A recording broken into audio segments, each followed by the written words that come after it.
Check one. All right. There's no person who can speak on this better than me. Shout out to Lord Jamar for putting this out here. Brand Nubian is one of my favorite hip hop groups. I love their albums when I was growing up and stuff like that. I'm from the golden era of hip hop, so I believe that I can definitely speak on this issue. And I gotta tell you, man, yo, some of this I thought was just rage bait, because I was just like, yo, man, are y'all serious? Like, are y'all really serious with, for instance, I mean, we're going to get into it. We're going to play some of these clips, but I got to say, man, like, this one girl that jumped up in the debate, she basically thought that Wu-Tang was only one person. Right there, you got to get her up out of there. So I got to say this right now, man.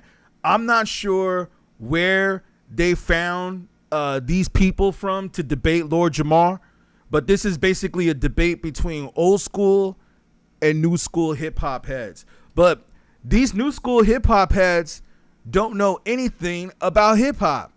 They don't even, they're getting the dates wrong. They're getting the hip hop rappers, like where they came from or what year they came out. Like one person thought that Andre 3000 was part of the new generation. It's like, hello, Outkast came out like in 92. Listen, man, like I said, can nobody really probably speak on this topic better than me? There's even some parts where I feel like I can even speak on what Lord Jamar is saying.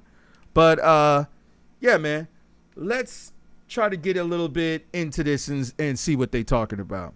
And we gonna say what's going on. Make sure you guys like, subscribe. Tell me what your thoughts are in the comment section. So let's go. My first claim is that my generation of hip hop was for black people and the community. Your generation of hip hop is for white people and the corporations. Step up. How you doing, brother? Mr. Jamar? Definitely Now, true.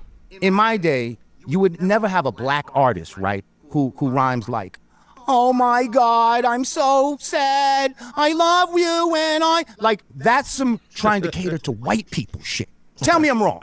Okay, so here's the thing. Like, I'm gonna go back to your claim about corporations and back in your days with the fans. It seems like you are forgetting the DJ.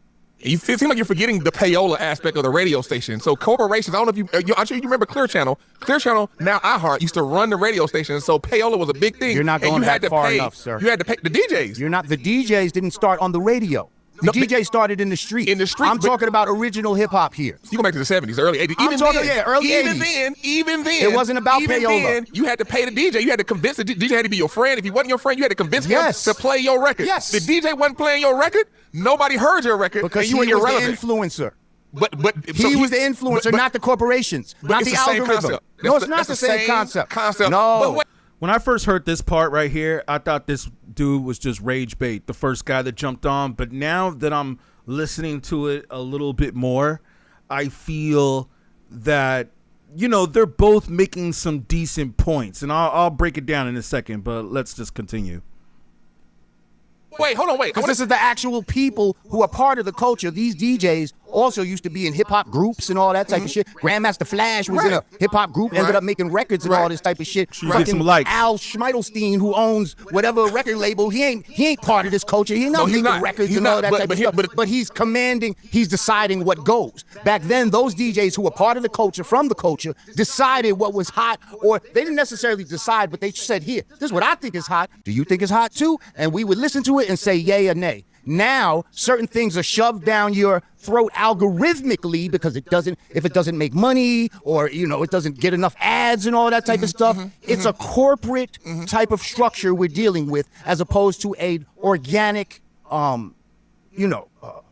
just something organic, natural thing. So, but here's the thing. The concepts are still the same. Whether you want to name it corporate or name it, I'm gonna break it down. Let me break it down for you. Just like, let me jump in real quick right here.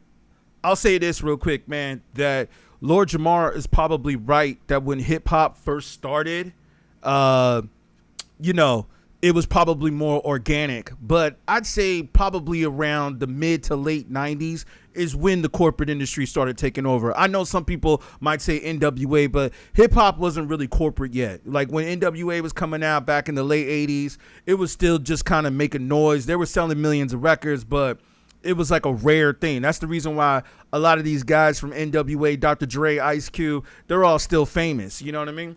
But make sure you guys get some likes and share this video so we can get more people up in here, so we can get people discussing, asking questions. So make sure you guys like. I don't like to have to always say that, but it's what helps the algorithm. Speaking of algorithm, you know what I mean? So make sure you guys do that, and it don't cost you nothing either to like the video, right?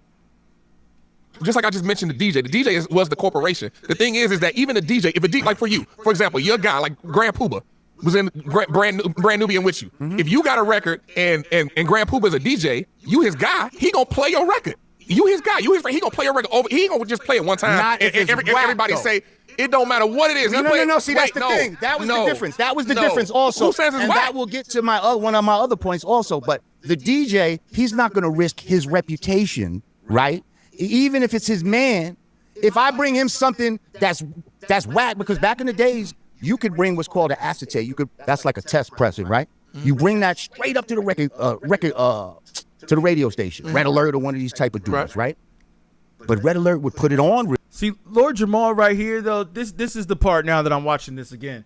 Thank you for the likes coming in. Lord Jamar right here, man, he's forgetting a major point, though, because like I said, man, I come from that era when I still press up vinyl. But I come from that era where we were rapping, making beats, handing out cassette tapes. Man, let me tell you how far back I go. Not to date myself, but let me tell you how real hip-hop I am. I remember going to the record companies and interning in some of these record companies, and we would be giving our demos on cassette tapes. Yo, like, I would go to the record companies, and they would have cassette tape players in the offices. Okay? That's how old school we are, yo. That's why they called it a demo tape. All right.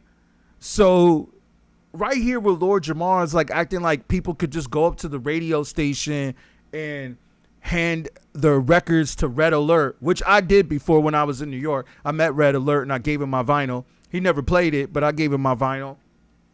Let me say this though, man, that it wasn't that easy to get into the radio stations either. So I see some of the Gen Zers points about how now we can use YouTube and TikTok to get out there more.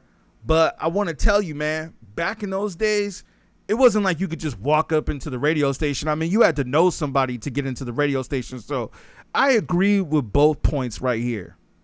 Real quick and listen to it. Real quick. And if he didn't hear something that made him feel like he wanted to play it, I don't give a fuck if that's your man or not. He wasn't playing it. But what I'm saying, the concept is still the same even now. No, the concept is not the same. No. Here's the thing. Because the quality control is gone now. Because nobody's listening to it for the quality. The quality doesn't matter. If it has enough numbers, if enough people are following this, if they gave me enough money to play it, I'm playing it. See, if I was this guy right here debating Lord Jamar, I would ask right here at this point, I would say, what year are you talking about? Because wait, hold on. Let me play that part one more time just to make sure I heard it correctly.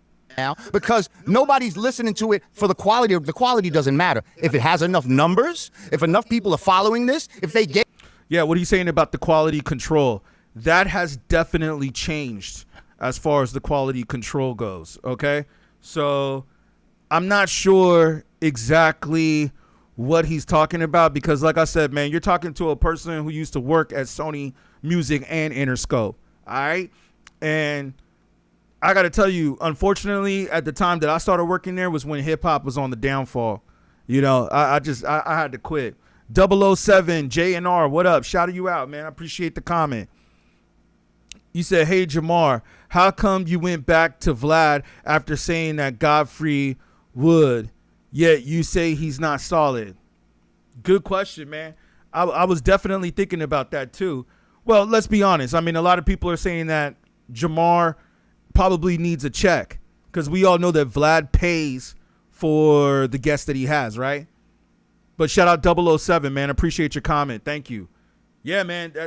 That's a good point. You know, somebody got to speak on that too, because Lord Jamar said that he would never go back on DJ Vlad, but I think that he went back on Vlad because Vlad apologized for what he said over Farrakhan comments. I think that's what the whole beef was over, right? Gave me enough money to play it, I'm playing My it. brother in Christ. That is quality control. No, that is not quality control. You have Religious. grassroots, like it's songs that have blown up just off TikTok. People make reels to it. People hear it. Oh, that's dope, and they go. You got somebody like LaRussell. LaRussell out in the Bay Area, he doing this. Not completely true. I think some people pay for their streams to get big on TikTok. Because, like, look, when every big artist, like how you have that City Girls or Young Miami song trending all over TikTok right now, it's not really that dope. It's not really that dope.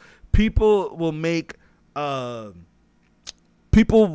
make dances to it, but it's not really that dope. You know what I'm saying? Yo, shout out Norman Radio checking in. What's up, man? Salute to you. I appreciate you, Norman Radio. What's good, man? Thank you guys for checking in, man. I appreciate it. Yeah, let me know your guys' thoughts on what's going on here, man, in this debate. This debate is really interesting, man. I mean, I watched it today, and I felt like, you know what? I got to speak on this debate, man. You know what I mean? Like, man, I was getting upset when I was listening to this debate. But then now that I'm doing a replay on it, I'm kind of like, yo, all right, I kind of see what's going on. But yeah, shout out 007 NR or JNR, 007 JNR, and shout out Norman Radio. Thank you for the comments. Thank you for checking in. Appreciate y'all. His own thing, he grew grassroots, doing his own thing. You got Larezy in Louisiana. You got people that's growing their grassroots things on the internet because people hear it, they feed it to the people, and the people are saying they like it, as opposed to giving it to one person. Red Alert, he listened to it, he like, nah. No, you're not giving it to one person. It don't go. First of all, you wasn't giving it to one person. Or just what I'm saying is the DJs were the gatekeepers. Now the gatekeeper aspect has been torn off because you have the internet. I can just put it on like a do. But see, no. Like, I'm gonna give you a great example. You still have gatekeepers. No, gatekeepers are what it's going to be. Period. Bro, you can't get past a gatekeeper. But who is the gatekeeper? And that's the difference. The gatekeeper was the people before. No. Now it's the corporations. No, I'm gonna give you an example. That. I'm gonna give you a great example of a worldwide artist that's huge. It's not. See, that's why he's hip hop adjacent. That's why I'm glad I'm checking this out, man. That's why I'm glad I'm stepping in here. The gatekeepers were not necessarily the DJs. The gatekeepers were actually the radio stations. Okay, this is who the gatekeepers were. They were not necessarily just the DJs. Yes, the DJs controlled the parties and controlled stuff like that, but the gatekeepers were really the radio DJs, if that's who he's talking about, but they didn't really make that clarification. You know, like you wanted to get played on Hot 97. You know, that was like, man, if you got played on Hot 97, it was like going viral on YouTube back then, or going viral. All right. So and then there was sometimes there were artists that got played on radio stations that didn't have record deals. So of course, after they got played on the radio, the A&Rs at the record companies were checking for them. Trust me, I know this because I used to work in the A&R department for the labels, man. That's what we do. We go to the concerts, we go to the shows, we listen to the radio, and try to discover new talent, which you'll hear Lord Jamar say a little bit later.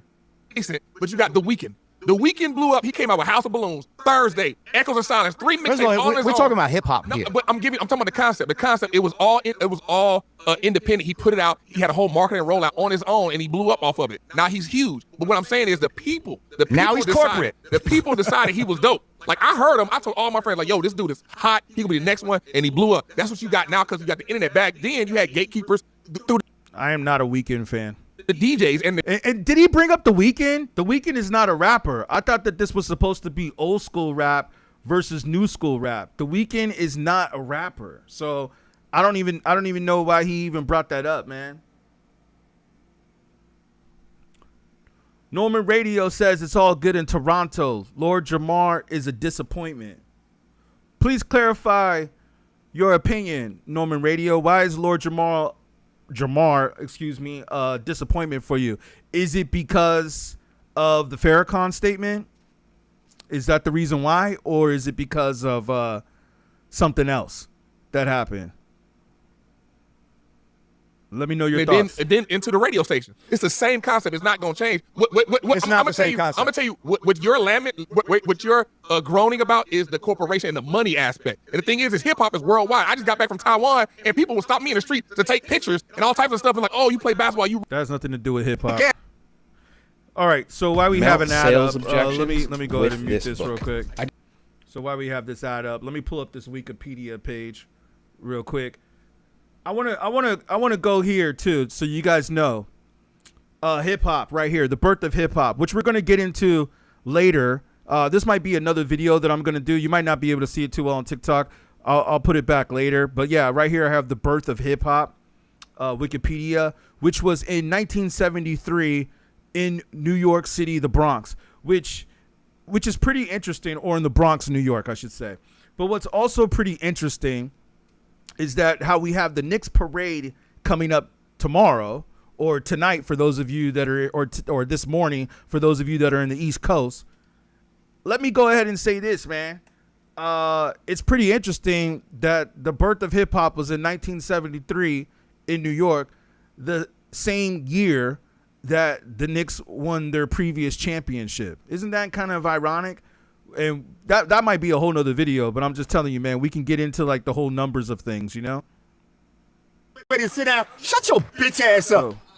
Excuse the profanity. We don't want to curse on this one. All right, let's go. This dude right here, I feel like to me made no sense whatsoever. Like he said some of the dumbest shit that I have heard. And I definitely want to speak on this take right here. Him and the girl who you see sitting behind with the weave on and the wig, the girl who thought, I mean, like clearly that's a wig. It's like, where did you find these people, man? I understand that this YouTube channel is starting to get big, but it's just like, man, where did y'all find these people? I'm happy to say, even though some of my videos may not get as many hits, I'm happy to say at least I got my YouTube plaque right here. So, and I got that YouTube plaque from hip hop. So that should tell you something, y'all. That should tell you that I know a little bit about hip hop. Oh, I know a lot about hip hop, but yeah. Okay. I got some awards already off of my hip hop. All right. So let's go. Let's hear what this dude got to say. Oh, let me unmute it. And they're making music that the fans want to listen to. That's how they get money. If they don't cater to the algorithm or cater to what's hot, they would just be making music for their friends and family and not have a living. So what do you suggest artists to do today? Nope. Here's the thing. I made my statement, right? Mm-hmm. And basically you just agreed with what I said. Okay? Oh yeah. That's what everybody's saying. Norman Radio said because he went back and worked with DJ Sad. So let me ask you guys this.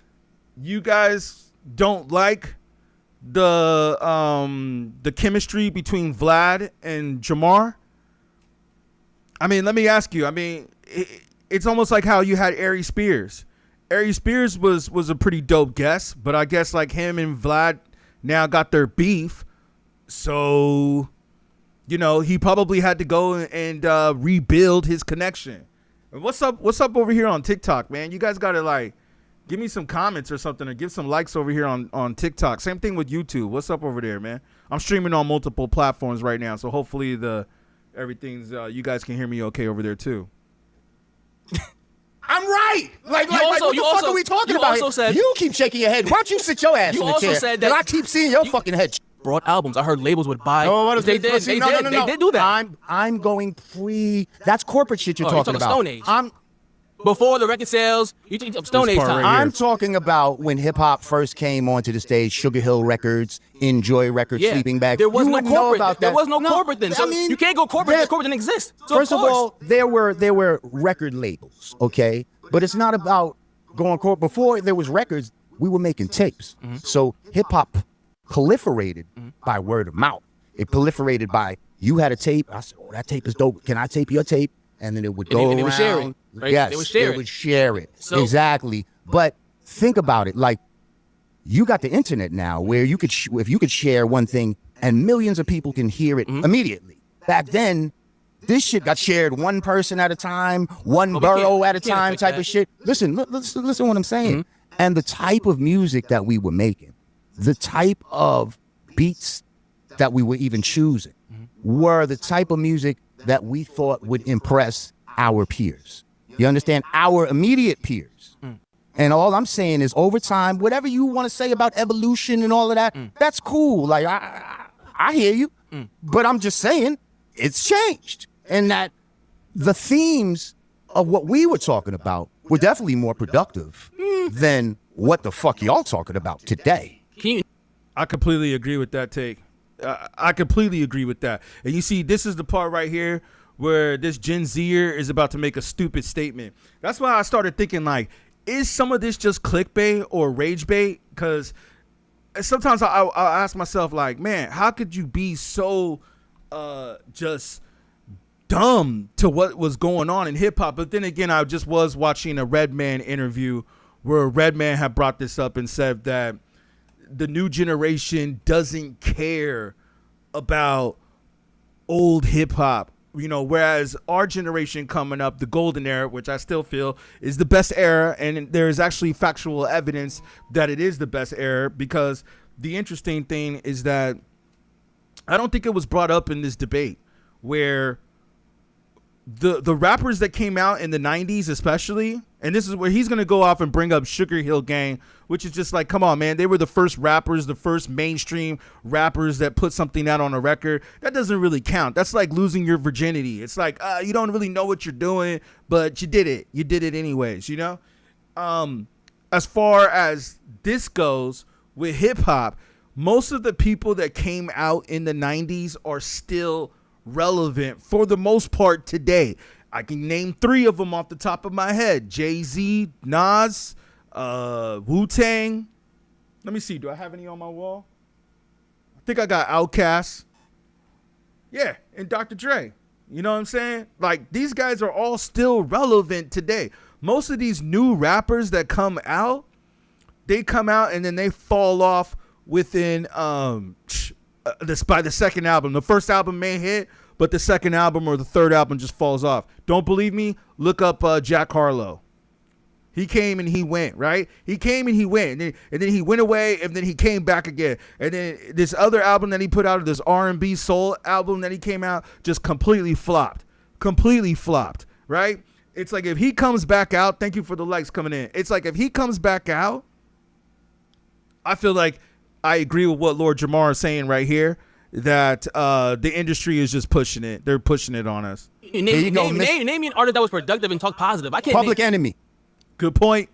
Public Enemy. Shout out Chuck D. KRS-One. Shout out. Yo, he's naming rappers that I worked with. Chuck D, KRS-One. Let's go. Nas.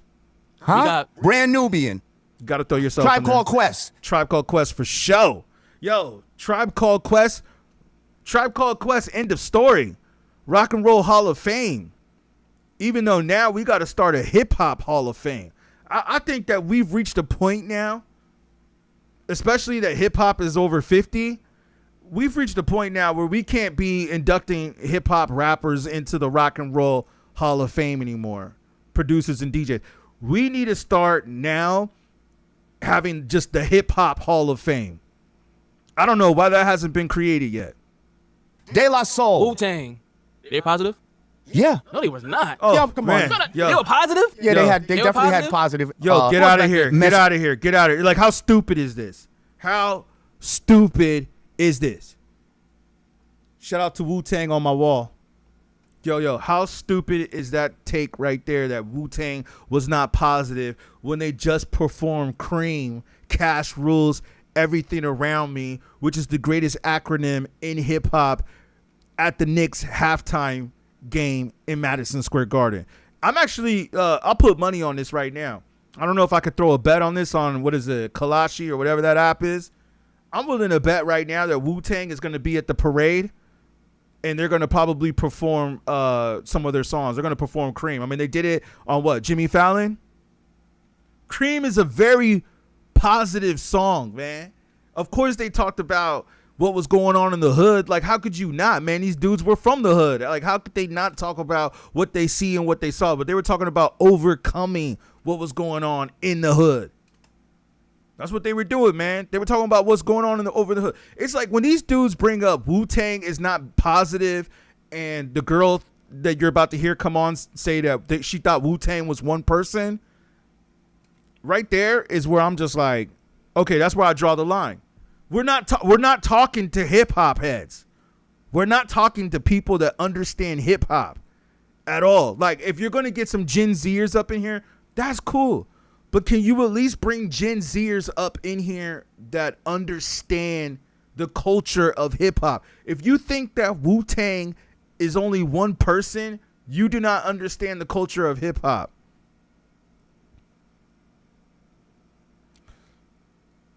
Oh yeah, you said also Vlad Sads. Norman Radio, you say also sad as in Vlad, aka Vlad, relationship to the police is questionable. It is very interesting. I'll say this about Vlad real quick. And by the way, Vlad's actually responded to some of my tweets. I'll be up on Twitter tweeting to Vlad sometimes. He's actually responded to some of my tweets, waiting for him to put me on the show. But I don't know if he will. Maybe you guys will get mad if I went on DJ Vlad. So maybe I shouldn't go on that show. I kind of want to go on Vlad though, because I believe that if I went on Vlad, that would definitely help me get some more numbers, and then I could just stop going on Vlad. But I feel like Vlad doesn't talk about hip hop enough. You're right. He just talks about drama now. Like, come on, man. I understand he's got to do other things for the algorithm, but it's like, man, his show's been turning into like political aliens and OnlyFans models. He needs to go back to talking a little bit more about hip hop. Messages in this shit. Who else from the Who you got positive right now? Corday. J. Cole. He's positive. All you're gonna say is J. Cole, J.I.D. Kendrick, and bunch of rappers that people don't care about. There was nobody positive back in the old days. DMX wasn't positive. 50 Cent wasn't positive. What's so hilarious? Snoop Dogg. When they say old days, niggas with attitude. DMX. They wasn't niggas with kindness. They wasn't That's niggas what's so with sad. They wasn't niggas with kindness. They were niggas with attitude, right? Ice-T, Cop Killer. Oh man, that's right. Woo, Right. That's a sweet song, Cop Killer, right? That's a sweet song. That's when that. Hold on, I want to look that up. Ice-T. When did that album come out?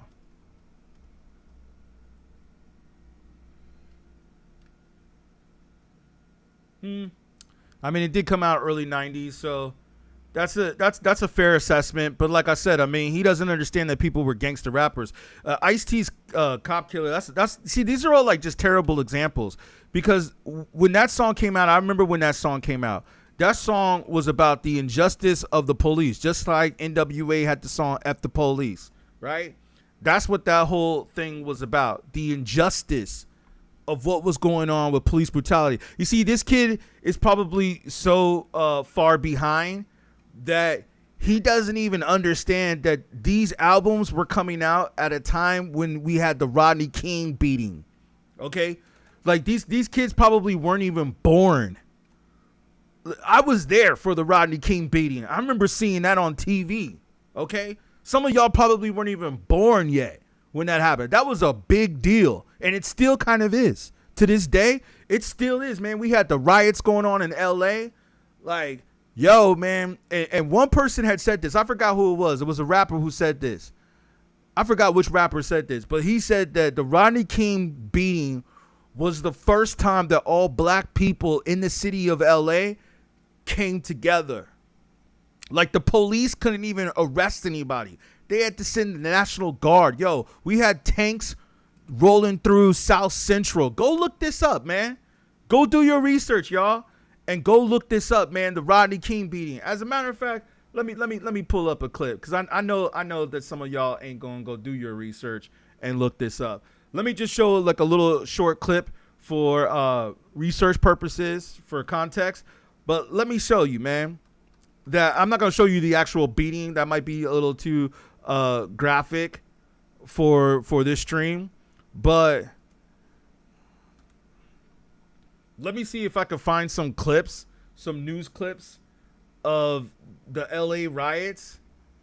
Like, this was crazy, man. Like, even like I remember like the newscasters were getting shot at, the police were getting, you know, people were busting at the police and everything. The police, like they were running, like they were scared. In 1991, you know what I'm saying? 4 Los Angeles police officers were charged with assault after they were recorded brutally beating a man named Rodney King.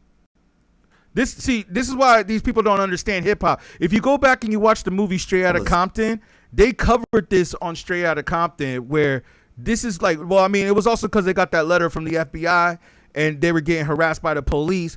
But it was also because of this, man. This was a big Ignited deal. the community's explosive response.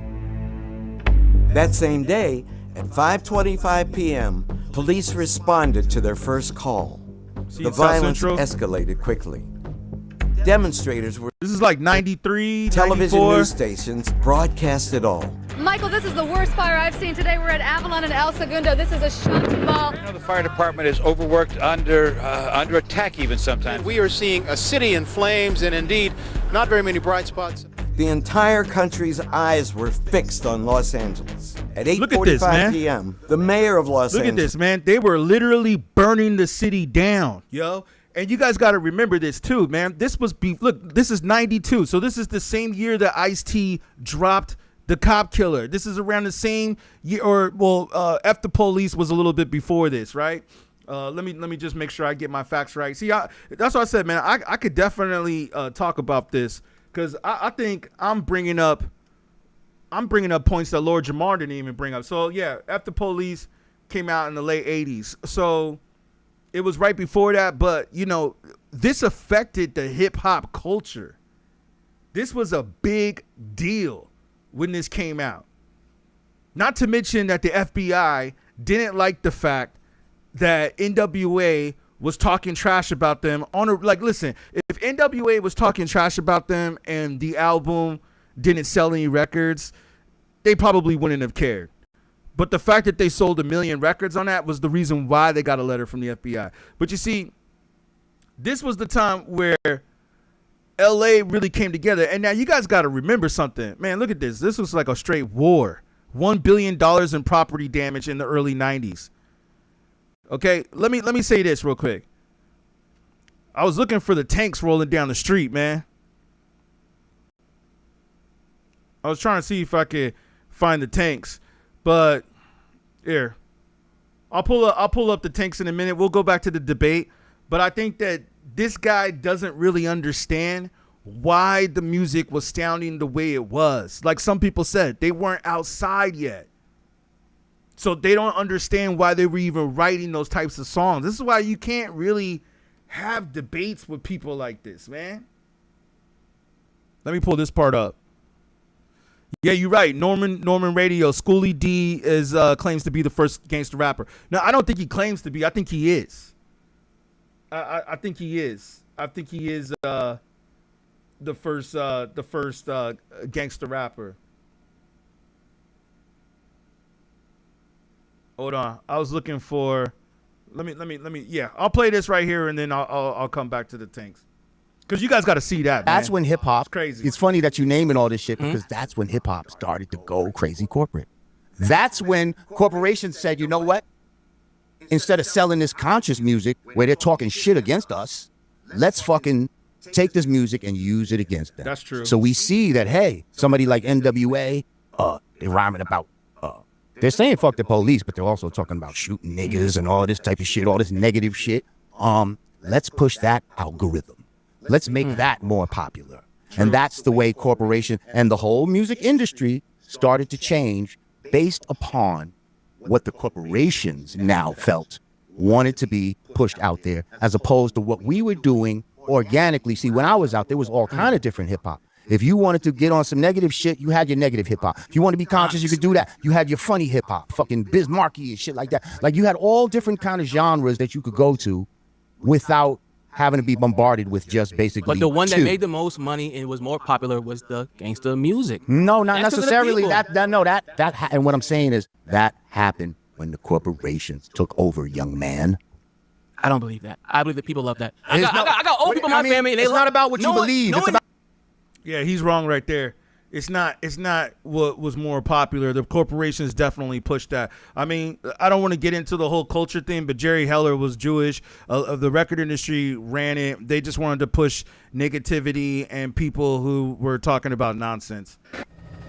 Look at this right here. We headed right towards my truck and just rolled right on over it and kept on going. I was fearing for family lives down the street. Look at this. See that? See that right there? Yo, man, that's a tank right there in the middle of South Central LA. How crazy is that, man? When do you think that you might see a tank like that? I mean, hopefully, I mean, I don't know, man. The way things are going, it actually does seem like things are kind of getting crazy now. So who knows? Who knows? But I got to say, man, the tanks in the middle of the street. And you guys got to remember, man, this is before the internet. So the fact that they caught this Rodney King beating on video, like, it was just like divine intervention, man. The fact that a guy happened to be out there with a video camera at that time in the early 90s and saw this man getting beat up by these 4 or 5 police officers, and they were just whooping him. You guys go look that up for yourself. I don't want to play it for multiple reasons. I don't want to play it because I don't want to get the, I don't want to, you know, I don't want to get the stream cut down because, yeah, I love TikTok. And also, I don't want to watch it because it's going to piss me off again. You know what I mean? Like every time still to this day, man, I remember seeing that as a teenager. But when I watch it today, it still brings that animosity back, especially as a black man. It brings that animosity back. Sephra Man 5651. What's up? Yeah. Appreciate your comment, man. You said G-ish record label owners. Exactly. Let's not forget Interscope was getting pushed, was pushing the Tupac, All Eyes on Me, and you know, Dr. Dre and all that stuff, and Jimmy Iovine. You know, we'll just use our code words. We'll just say he was one of them boys. So yeah, this is a little history. I just wanted to show you guys. Look at this, man. We straight up got cops jumping on tanks. You see what I'm saying? You guys got to really understand that this is why hip hop was talking about what it was talking about. Thanks for joining us. I'm Marianne Kushi. Or you know what that was? I think somebody hijacked a tank. Kept on going. Yo, that's why they were jumping in that tank, man. Somebody, it was a high-speed chase. Yeah, somebody had hijacked that tank, man. That's why. Oh man.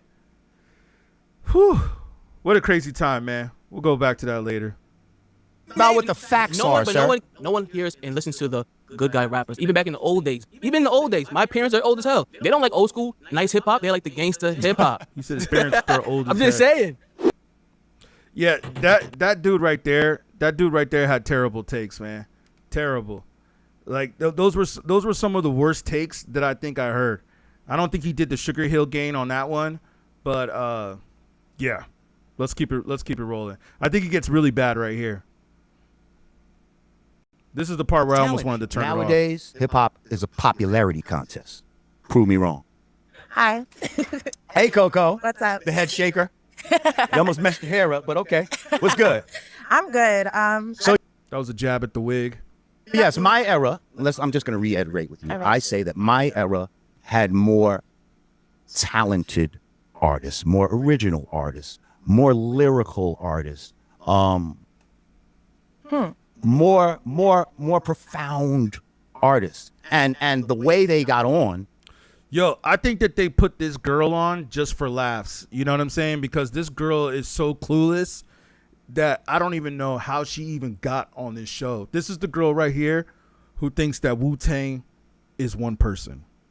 Was through displaying their talent. Now, it's all about, you don't have to be super dope. Like somebody like a Gucci Mane, he don't, to me, he's not a dope rapper, but he's popular. But he's popular. You see what I'm saying? So you got a lot of people out here who are not as talented. Thank you for the likes coming in, by the way. Make sure you guys keep it going so we can get the algorithm up and share this stream. We're going to talk about some real hip hop right now. So thank you guys for coming in.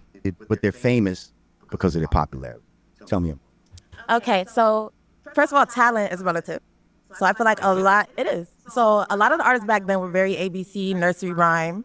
They weren't even that talented. Couldn't dance. What year? See, this is why I'm upset with Lord Jamar right here.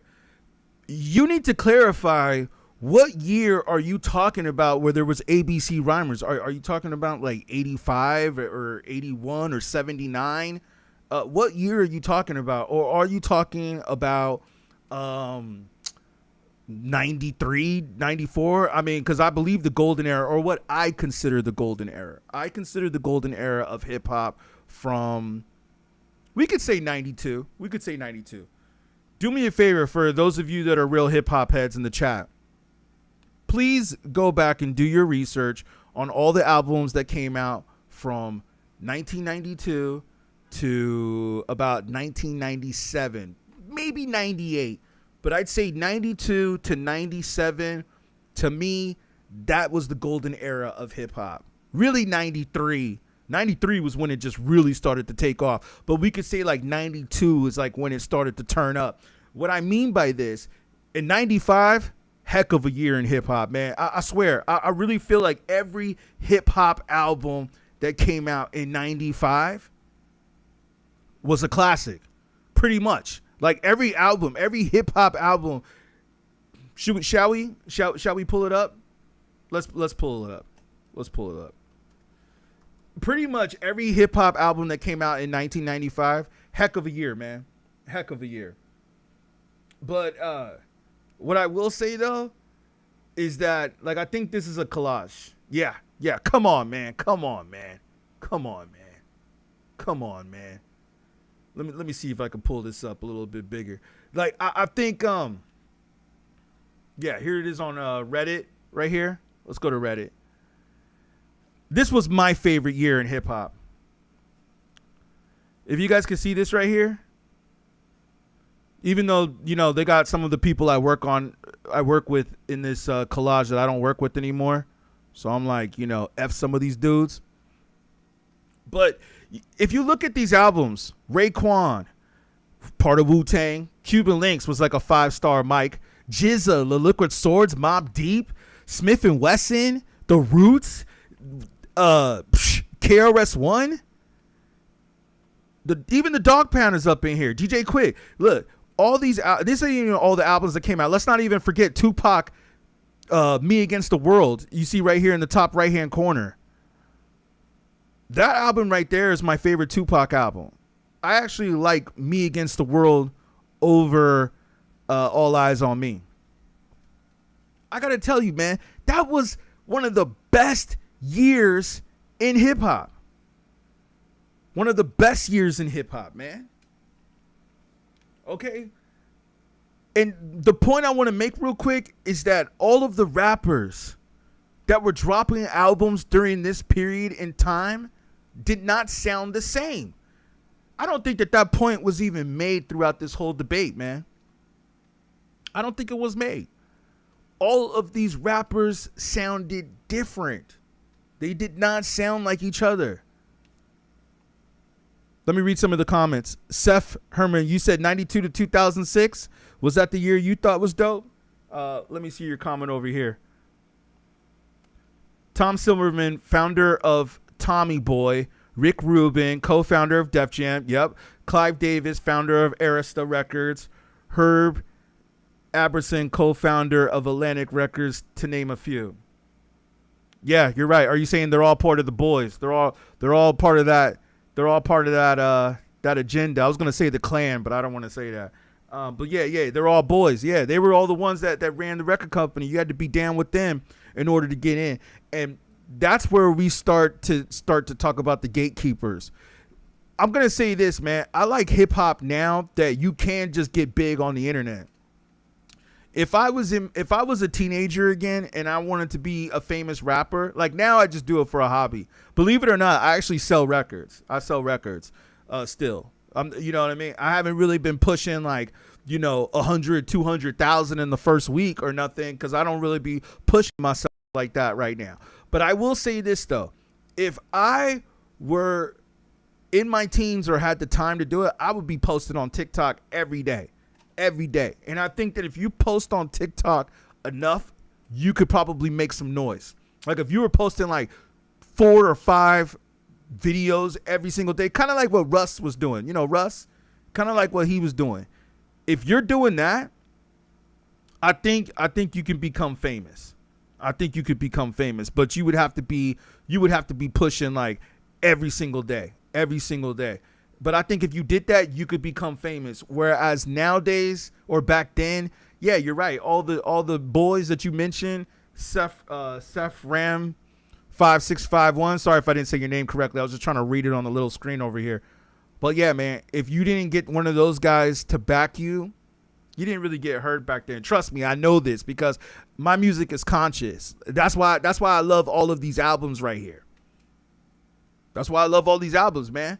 Because my music was conscious. Okay, but I saw that the record companies, they didn't want to sign conscious rap. They wanted to sign party music, and you know, that's when it started to get into like the stripper music. That's what we call it, stripper rap. Sephirin, Wu-Tang owned 95. Yeah, you're right, man. Jizza, Liquid Swords, come on, get out of here, man. These are all classics. Mobb Deep, Infamous. I mean, come on. This is the album where Eminem used in 8 Mile, which is like one of the greatest battle scenes in a movie. Now everybody from the 313, that's on this album. I'm sure all these dudes are Eminem fans, right? I agree with you on that, though. Wu-Tang definitely owned the 90, 95. 95 was my favorite year. Yeah, let's not forget Big L. Big L is actually one of my favorite rappers. So, yes, Sephirin, thank you. Thank you, man. Big L, Lifestyles, was released. Yep, Bone Thugs. I know Bone Thugs is not on this list right here. Bone Thugs should be up on here, too. Is the apex of, Dartmouth, shout you out. Thank you for the comment. Hopefully you guys are liking and subscribing too, man, because this helps get the algorithm out here. And my goal is to try to do these streams like every day. So, you know, you guys really help out with that. I might start doing some of these streams like members only. So make sure, you know, the support you guys do always helps, man.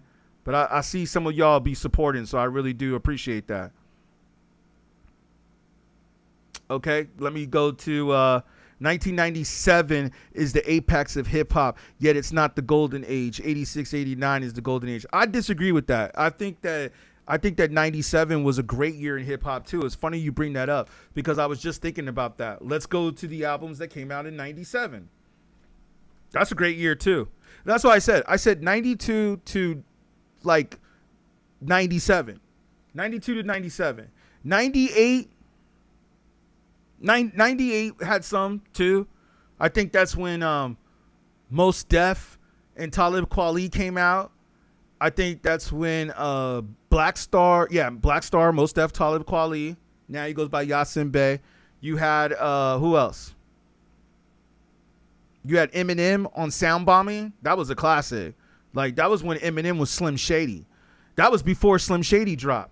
Where you had what's it called? Eminem just like trying to prove himself, but he was on the Sound Bombing. That was like one of the first tracks I heard that made me kind of an Eminem fan, was hearing him on Sound Bombing. See, some of these heads out here, they probably don't even know what that is. Okay, look, this is 97. Yep, we got Camp Lo. Come on, man. Wu-Tang Forever. Wu-Tang Forever. Right here. You probably can't see that on the talk, but let me roll it down right there. Yeah, Wu-Tang Forever. Who else we got here? Yeah, Camp Lo, Common. Oh, God. Man, that's like one of Common's best albums, too. I think that's the one with I Used to Love Her on there. We got Capone and Noriega. Noriega now doing the Drink Champs, right? Scarface, Jay-Z, The Dynasty.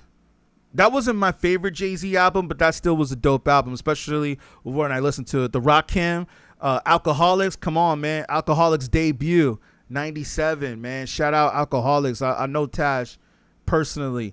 KRS-One, shout out KRS-One.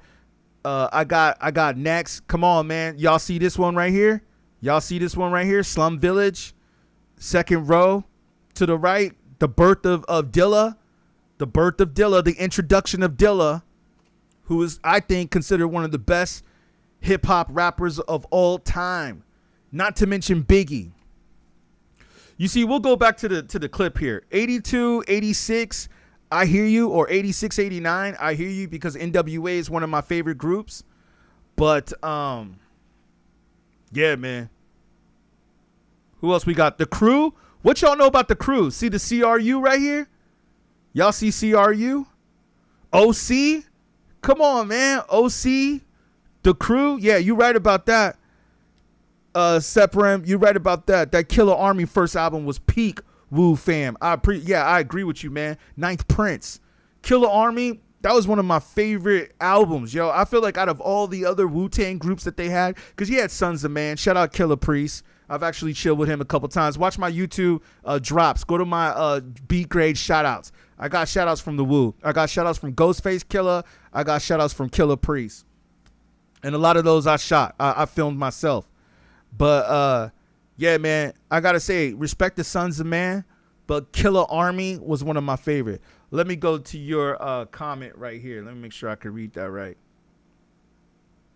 You said best song of DJ Clue's 1997 album is hands down DMX. It's on 97. Was the start of rap mixtapes by the OG mixtape artist owning it X. Yeah, he was hot on all the mixtapes. Then in 98, his first album. Yeah, I agree with you, man. I mean, DJ Clue, that's a great point. DJ Clue was like running the late 90s. Man, I'm going to tell you like this. Eminem, right? Let's just pull it up. Eminem Slim Shady LP came out in 99. Okay?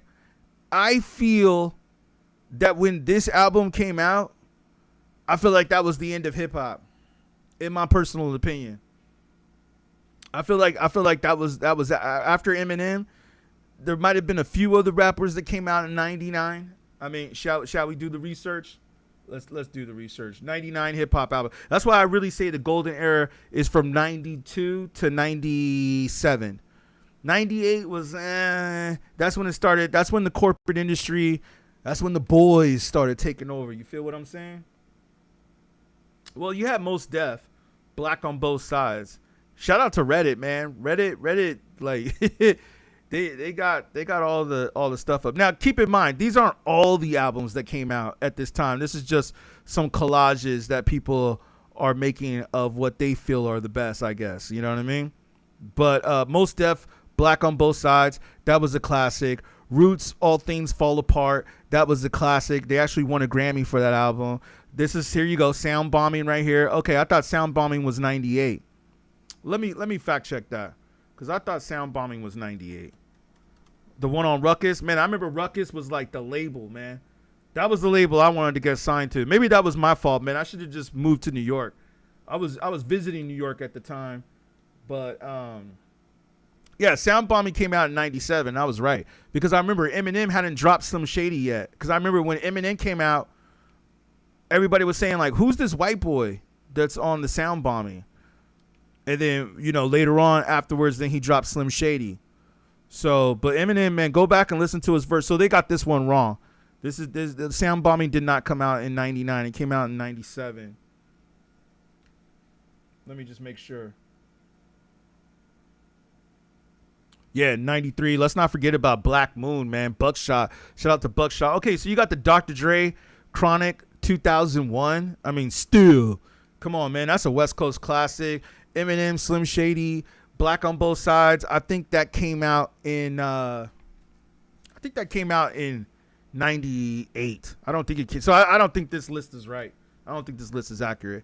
But 82 to 86, I agree with y'all. There was definitely some dope albums that came out then.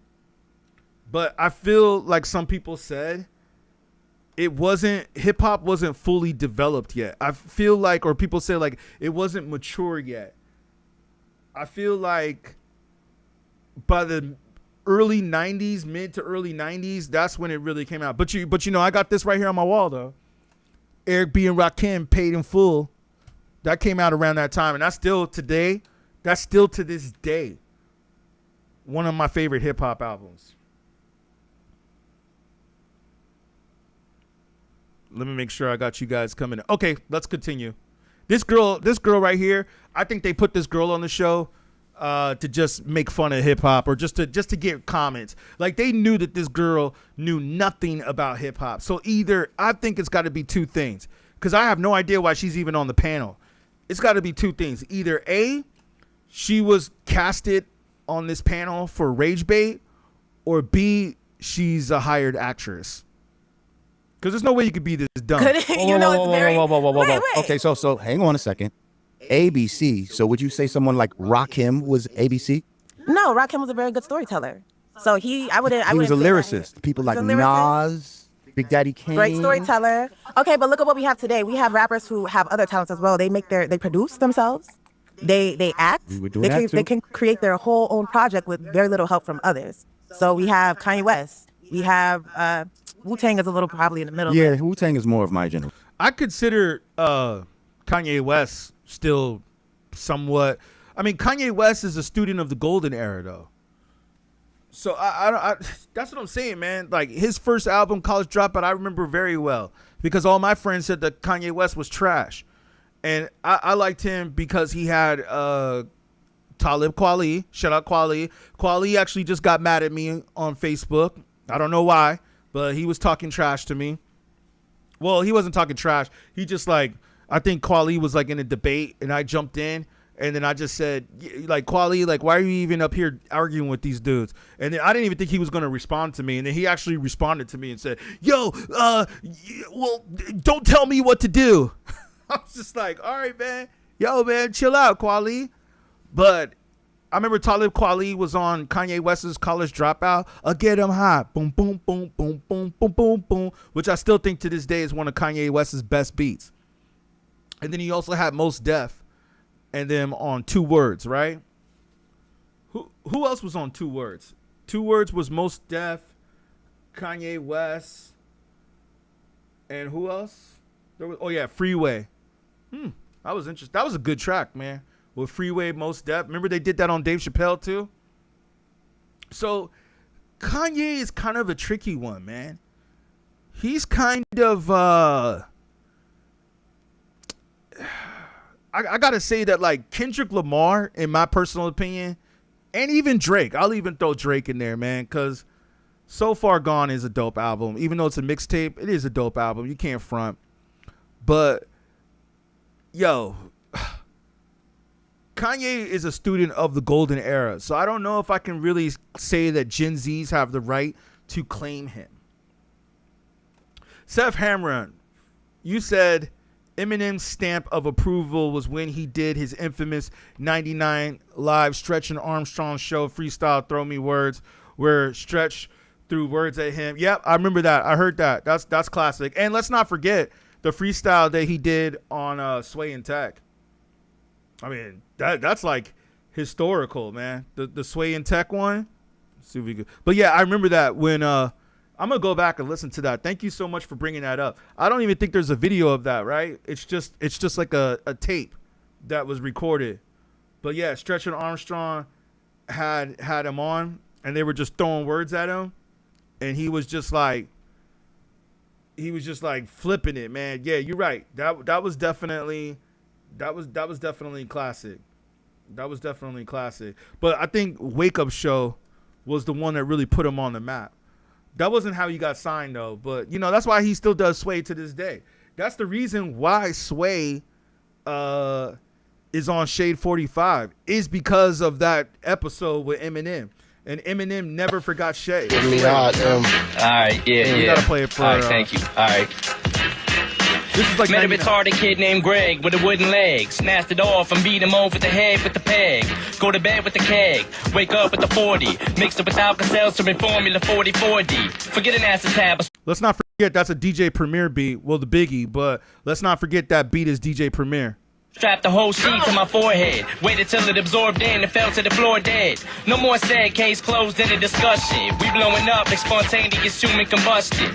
Leaving you in the aftermath of Holocaust and traumas. Cross the bombers, we blowing up your house, killing your parents, coming back to get your foster mamas. And I'm as good at keeping the promises Nostradamus, cause I ain't making no more threats. I'm doing drive-bys and tinted Corvettes on Vietnam war vets. I'm more or less. Man, Eminem, what happened to Eminem, man? What happened to Eminem, man? He completely changed his style, man. Completely. Sick in the head, maybe more, cause I smoked crack today, yesterday, and the day before. Saboteur, walk the block with a Labrador. Strapping more corral for war than El Salvador. Foul style galore, verbal cow manure. His whole delivery is different too. Baba-dabador, Baba-dabador, Baba-dabador. He doesn't rap like that anymore. Now he's like, you guys see that Chris D'Elia where he was making fun of Eminem? Y'all using way too many napkins. He doesn't like rap the way his delivery is completely different now. Coming together like an eyebrow, I now be sure. He said, come together like an eyebrow and I'll be sure. Oh, my G. OMG. OMG, man. What happened to Eminem, man? It's like that, Eminem. Eminem. Bust it. What? It's only fair to warn, I was born with a set of horns and metaphors attached to my dang umbilical cord. Warlord of rap that'll bash you with a 2x4 board and smash into your Honda Accord with a 4-door Ford. But a more toy dropping an acapella, the chopper fella, the mozzarella worse than a helicopter propeller. Got you locked in a cellar with your skeleton showing, developing anorexia. I think on this one he comes through. When I'm standing next to you, eating a full-course meal, watching you starve to death with an IV in your vein, feeding you liquid Darvocet. Pumping you full of drugs, full of plugs on the gunshot victims, full of bullet slugs, who were picked up in an ambulance and driven to receiving with the asses ripped out of their pants and given a less than 20% chance of living. Have a possible placement as a hospital patient, storing their dead bodies in grandma's little basement. Dr. Kevorkian is a ride to perform an all-time. No rappers was rapping like this back then or still to this day. No rappers were rapping like this. I'm so happy that I got my Eminem demo tape over there. I should show it to you guys, but I don't want to get up and go get it. But I do regret when I was at a battle, I think I saw Eminem or his people, and they were handing out his demo tape. And I remember I saw it, and I was just like, who's this white boy? And I was just like, I don't want that. I regret that now to this day. Like, he's one of the reasons why I don't take rappers for granted. While you scream, I'm still alive. Driving a rusty scalpel in through the top of your scalp and pulling your Adam's apple out through your mouth. But I called the fire department. I've hired an arson to set fire to carpet and burn up your entire apartment. Yeah, he was just funny, man, too. Like, his raps were hilarious. You know what I mean? All right, back to the program. Let me read one of the comments real quick. Dartmouth. Let me see what you're saying. You said, let me see if it's easier to read it here or there. You said the golden age refers to a time when hip hop was fun, 1986 to 89. Yeah, I agree with that. I think that when Rakim came in with Paid in Full, which I have right here on my wall, as you see right here behind me on my shrine. This is my shrine. This is I hope you guys like this. This is my hip hop shrine. This is where I you know, sometimes I do my prayers and stuff like that to hip hop. I pledge allegiance to hip hop. This you know, I got Eric B and Rakim right here on my shrine. You know what I mean? Let me see. Paid in Full. Let's pull that up real quick. Yeah, one of my favorite albums. I mean, yo, you can go back and listen to this album today, and I still think it's dope to this day. Like, I still think this album is dope to this day. But yeah, you said the golden age. Dartmouth says the golden age. Oh wait, let me go back. I want to make sure I read you guys' comments in order. I'm trying to get to them as fast as I can. Kanye West is GOAT status. Yeah, Seprim says that. It's funny too, man, because I seen Kanye like way before he got big. You said he owns rap. He is our Michael Jackson, a prophetic genius of the genius use of having 10, 15 producers work on a single song to get up to 24 versions of a song. I agree with that to a certain degree. I kind of, listen, man, I'm an old school Kanye West fan. You might not believe this, man, but I remember telling all my friends that I think that Kanye West was going to be famous before he was famous. This is when he was just producing for Jay-Z and Cameron. And I remember a lot of people were hating on Kanye. They were just like, he should just stick to producing, like they used to say about Dr. Dre. They kind of still do say that about Dr. Dre. But when I heard him with Talib Kweli and he was hanging with Kweli and Mos Def, I felt like, and at the time and still to this day, Kweli and Mos Def are one of my favorite rappers, or two of my favorite rappers. So I was like, oh, okay, he might have something here. College Dropout, I felt like was cool. But then when he did Late Registration and then, of course, Graduation, which is my favorite album by Kanye, I was definitely like, okay, yeah. He might do something. He might do something here. But lately, like this Bully album and all that stuff, I'm not really feeling that stuff, man. I gotta be real with you. Like Kanye's like on some other shit right now, just like Eminem. It's like, what happened to these guys, man? But I see your point though. Okay, Dartmouth, you said the golden age refers to a time when hip hop was fun, 86 to 89. Yeah, I agree with that. Hip hoppers were living out the culture. It was an energy that changed entire cities. Dudes were dancing in the streets with boom boxes. Yeah, I was just gonna bring that up with the break dancers, right? I was just about to bring that up. You had the B-boys. Not just that. Let's not even just forget that, man. Let's also talk about the graffiti. You know what I'm saying? We like that. That's a part of hip hop too. I was just thinking that today, man, because I was looking at some graffiti. Because I'm real hip hop, man. Like I appreciate graffiti, and I remember I was just like, yo, man, what happened to graffiti? Like the corporate America just completely wiped out the whole graffiti culture of hip hop, or the graffiti part of hip hop culture. Seth says, Ye can make a double disc greatest hit CD off just his unreleased songs. I agree. And I think he could do the Super Bowl if Jay-Z would let him, but I don't know if Jay-Z's going to let him do the Super Bowl. M is funny as heck. Yep, he is. And what did happen to him? He got more dark and less lighthearted than he was freestyling back in 99. True, man. I also think some people say it's because he got sober. When he got sober, he kind of just fell off. You know what I'm saying? Haha. Dartmouth says, look up throwback footage of Percy P and Eminem spitting bars, and then you'll Eminem lose in the bathroom cipher. Yep, I know about that pretty well, man. Percy P is actually my boy. I actually got songs with Percy P. Speaking of which, like I told you, man, I got an album that's out there, dude. I got an album that's out. I got songs with Percy P. I know exactly about that footage. He's also got a freestyle where he's freestyling with Fat Joe. Percy P is my boy. I got Percy P's phone number in my phone. You know what I'm saying? I got Percy P on speed dial. That's like Percy P is more than my boy. Percy P is like my brother. Okay? That's like family right there. Percy P is family. Percy P is one of the most underrated rappers, yo. Not to mention, thank you for the likes coming in. Not to mention that he's one of the only artists other than MED on Stone's Throw that was featured on Mad Villain. Well, no. MED was featured on Mad Villain with MF Doom and Madlib, but Percy P was featured on Champion Sound with Dilla and Madlib, which is a great album. See what I'm saying? Like, these cats probably don't even know about J-Lib. You know what I'm saying? They probably don't even know about J-Lib. But yeah, that's a classic battle. To tell you the truth, I feel like Percy P came harder than Eminem on that, but that wasn't really a freestyle. Percy P has kicked those lyrics before. But yeah, I feel you. That's a dope cipher. I know what you're talking about, where they in the bathroom stall and then Eminem has the cast on his hand. Yeah, or on his arm. He has the cast on his arm. Yeah, I know that.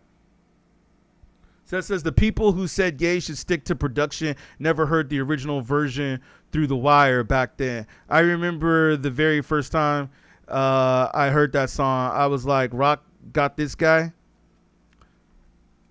I mean, I was in New York when Kanye dropped College Dropout. I was actually going to school in New York. If I knew that Kanye West was going to be as famous as he was or is, I would have stayed in New York and tried to find him, to work with him. Because he was just producing at the time. I'm going to tell you guys this. Have y'all ever heard about Dilated Peoples?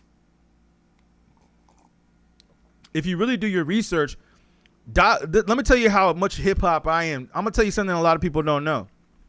Dilated Peoples was actually the one who put Kanye West on. Way before The Rock. Way before The Rock. Because he even says this on his album, College Dropout, where he was trying to get a deal with Capitol. Dilated Peoples was signed to Capitol Records at the time. Remember, Dilated Peoples has a song. Let's pull it up just for research purposes, because a lot of people forget about Dilated Peoples. Shout out to my family. Evidence is my boy. I got an interview with Evidence too that I never put up, but I felt like I could have did the interview better, so I never dropped it. But maybe I should drop it just for the heck of it. But I got an interview with Evidence from Dilated Peoples. But yeah, they did a song called Walk This Way. Y'all remember this? This is before Kanye was really famous. where he did Walk This Way with Dilated Peoples. Turn it up. Dun, dun, dun, dun, dun, dun, dun, dun. But yeah, Dilated Peoples, shout out Rocka. That's my people. And Babu. Shout them all out, man. You know, Babu, Rocka R, Science Evidence. They're the ones that really put Kanye West on the map. Like Kanye wasn't making any noise. Evidence produced that's the interview I did with Evidence. The dude with the LA hat on, for those of you that don't know. A lot of people don't know that Evidence produced on College Dropout. He's the one that gave the sample to Kanye. The here's to the rock, here's the Rockefeller. What was that song? Last Call? Evidence produced that beat. Or he produced that beat with Ye. So Dilated Peoples was trying to get Ye signed to Capitol Records. That was Kanye West's goal. Kanye was trying to get signed to Capitol. And Capitol didn't sign him, which he explains on Last Call, which was produced by Evidence. You see what I'm saying? See, I'm a real hip hop head, man. I should have been on this panel instead of Lord Jamar. But yeah, people forget, like, this is who really put Kanye West on, was Dilated Peoples. Go look this up, man. Go look up Walk This Way featuring Kanye West. I think Kanye did the beat. He did the beat too for Dilated, but Dilated Peoples, LA hip hop underground group. They were the ones that's the album was on. Yeah, Neighborhood Watch. They were the ones. Yeah, you see that album right there, Neighborhood Watch in the top left-hand corner?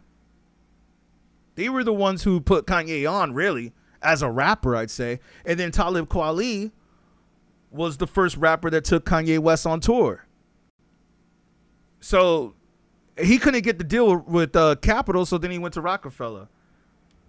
Dartmouth says, why didn't Jamar respond on beats to Eminem's diss song? Please educate me. Educate me on that. I got to look that up.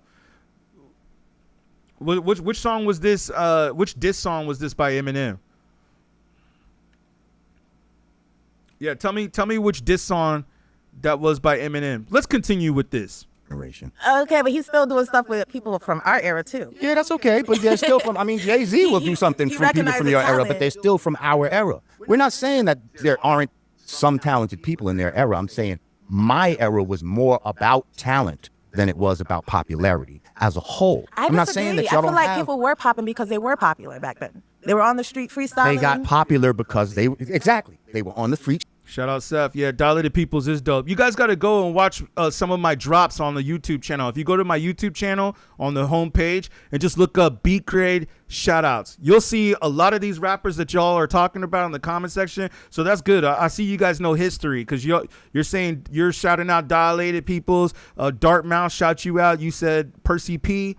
That's dope, man. And I'm just going to throw this in real quick. Percy P, to me, is one of the most underrated rappers.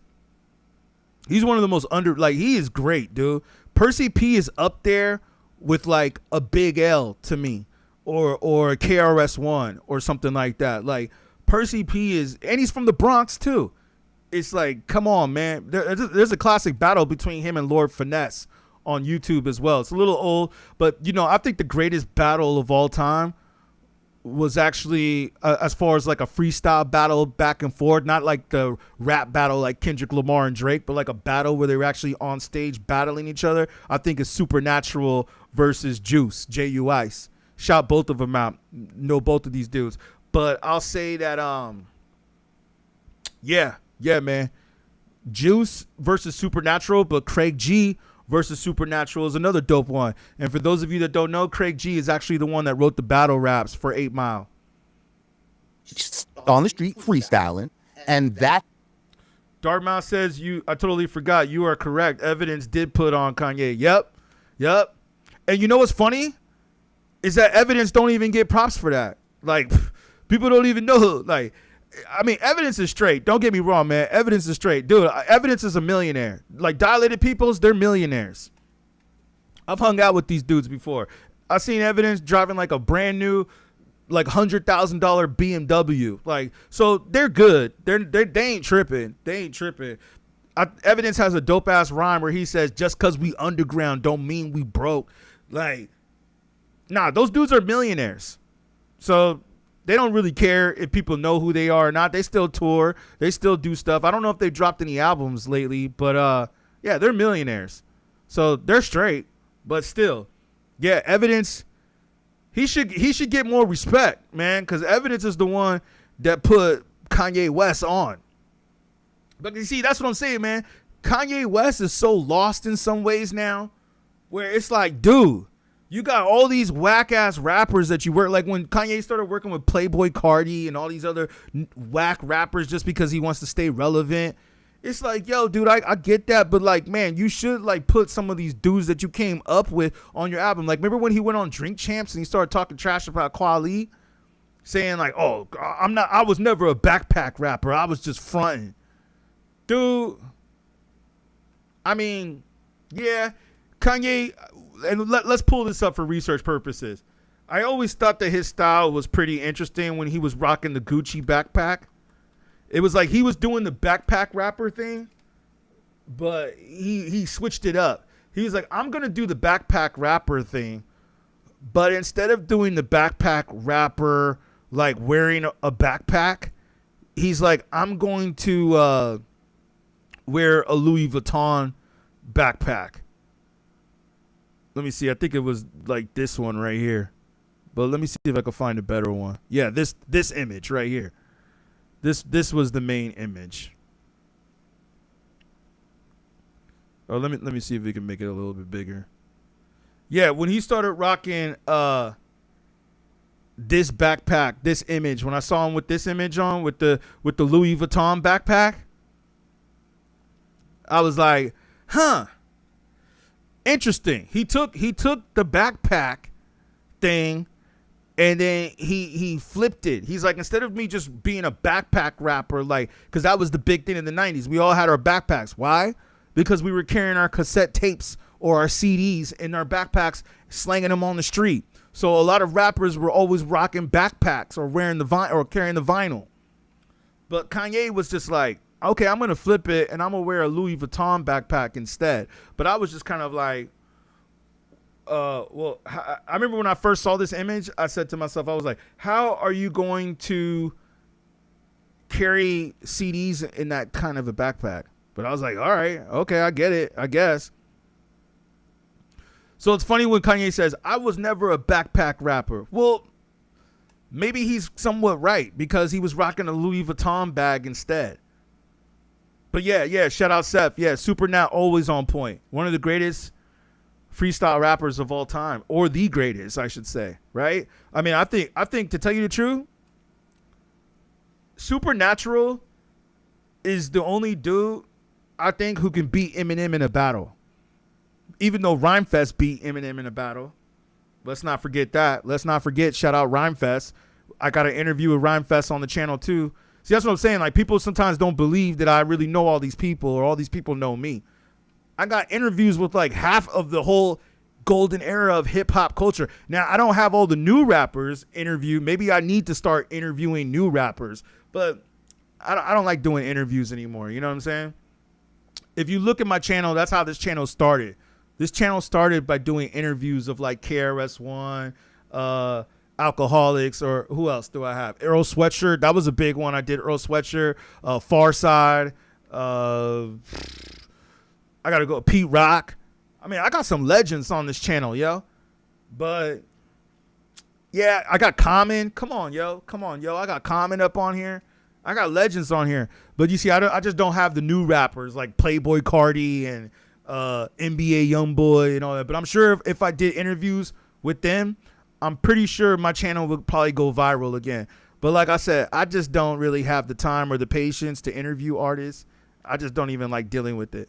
Hey, make sure you guys hit up my Cash App or the PayPal too, if you guys can. And make sure you guys like and subscribe the channel. Just got to throw in a little commercial break real quick because it helps the channel, helps me keep the internet going, keeps the lights on, keeps the, YouTube flowing. Any support you guys do is helpful, even if it's only $5 or even just $1. That helps, man. So, yeah, make sure you hit up the Cash App and the PayPal, $ beatGrade, BEATGRADE. Yeah, man, I appreciate the support. You know what I'm saying? All right, back to our regular scheduled program. That's how they became popular. If you were on the street freestyling and you was whack, you're not going to become popular. Please, with the theatrics, seriously. Seriously. No. You're being disrespectful now, for real. I got this. Relax, sir. Lord Jamar checking people. From repeated plays and people just like what they're hearing, then that is talent. That's not popularity. It's talent. So how do you, when the last talent show you went to? And when you say ABC, y'all got more ABC rappers today And it's innovative, though. than we had back when hip-hop first started. See, this point right here is where I think that the rage bait started to happen. This is the point right here where it's like, okay, why did they cast this girl? Because you're about to hear right now. I want you guys to hear this for yourself if you haven't seen the interview yet. But come on. It's untraditional rhyme structures. How? It's sounds that we have not heard before. It's mumble rap. It's all these things that mumble rap. Okay, so who the fuck? It's you don't even understand what they're saying, and you that's think good. Why do we have to? Why do we have to know? Why do you have to know? Because it's untraditional. She said, "Why do we have to know what rappers are saying?" Yo, I wish I had my sound effects right here so I could hit the horn. Yo, for real? She said, like, that isn't that one of the most important things of rap is to understand what the rappers are saying?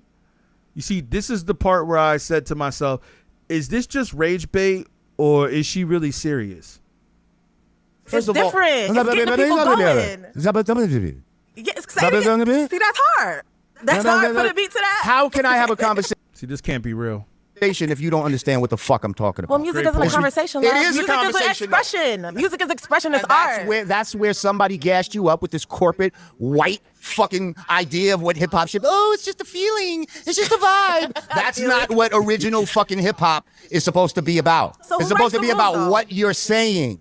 What you're saying matters. Yes, and you can't just mumble your way through a fucking song. As an artist, you put that beat on, and this is what that artist has to say. This is what they feel like saying. And if he feels like saying nothing, that's okay. Yeah, why not? You're obviously older than all of these guys here. Yeah, she had to be rage bait. There was no way. Was that the part where she said about Wu-Tang, or that was later? So I don't know what your problem is. But anyway. I'm not as old as you. Huh? I wasn't born. I know you ain't old as me, but you ain't as old as them either, motherfucker. You're at least in your 40s. Let me make sure that we didn't miss that part, because that was pretty stupid. That's not what original conversation if you don't understand what the fuck. Move rap. Okay, so who the fuck? It's No, I think yeah, it's the next part. But here, let's keep it going. So I don't know what your problem is, but anyway. I'm not as old as you. Huh? I wasn't born. I know you ain't old as me, but you ain't as old as them either, motherfucker. You're at least in your 40s. I know. You're at least in your 40s. I know all the music. I see it. So your claim is, back in the day, it was about a talent. I didn't say, listen, I said it was about a talent show. Listen to what I'm saying. Stop fucking putting words in my mouth. I said it's about a talent show, meaning you had to be either a dope DJ or a dope MC. You had to come up in your area and make motherfuckers start talking about you and all of that type of shit to become popular. You couldn't just fucking make a song, post it on YouTube, pay some money to put ads or whatever, to boost the popularity to it, and then become famous off that.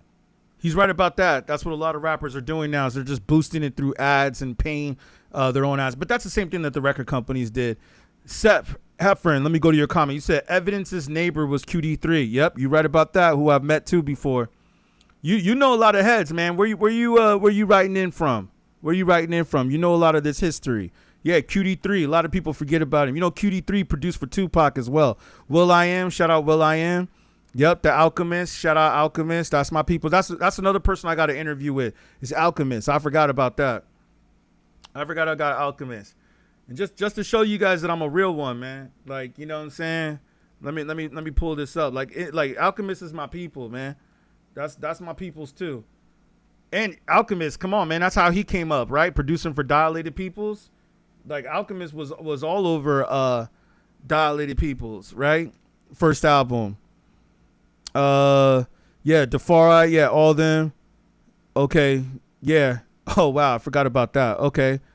Used to all hang out together in the 90s before they blew up. Crazy. Yep, true that, man. True that. And just to show you guys a little history, just so you guys know I ain't just bluffing. Here's me chilling with Alchemist. I was doing media at this show, and yeah, man, I got Alchemist to come through, say what's up. You know what I mean? So that's me chilling with Alchemist right there. So just to show you, man, like I'm a real one. I'm a real one. Like Alchemist is my peoples. I got a little interview with Alchemist too, man. I want to get a real interview with Alchemist, like him in the studio. You know, Alchemist is like super famous now. Like when I did the interview with Alchemist, he wasn't really as famous yet, but now he's starting to get like super famous where it's kind of hard to get his time in, you know what I mean? But Alchemist is another millionaire, man. All these dudes are millionaires. Alchemist, Evidence, Rocka, even though they're Alchemist is starting to get kind of famous. will.i.am. Come on, man. The Black Eyed Peas did the Super Bowl. Let's not forget, the Black Eyed Peas did the Super Bowl. You know what I'm saying? But yeah, shout out Alchemist. Alchemist has always been cool with me. So yeah, shout out the homie Alchemist. Seth says it's not about rap anymore. She's comparing mood music to lyrical music. It's like comparing apples to oranges. It should not be labeled as hip hop. I completely agree with you. Okay, you in San Diego since late 80s. All right, so you know what's up. San Diego, West Coast. Shout out, hey, you know, what's his name? Mitchie Slick, Strong Arm Steady. I know he was coming out of San Diego. Who else you had? You had J.O. Felony, right? Shout out J.O. Felony, man. I remember J.O. Felony was popping back in the days, man. That's another one. Ain't J.O. Felony from San Diego? Dartmouth. Yeah, Mr. Slowfo. Mr. Slow Flow. My favorite album, one of my favorite, yeah, The Weatherman by Evidence.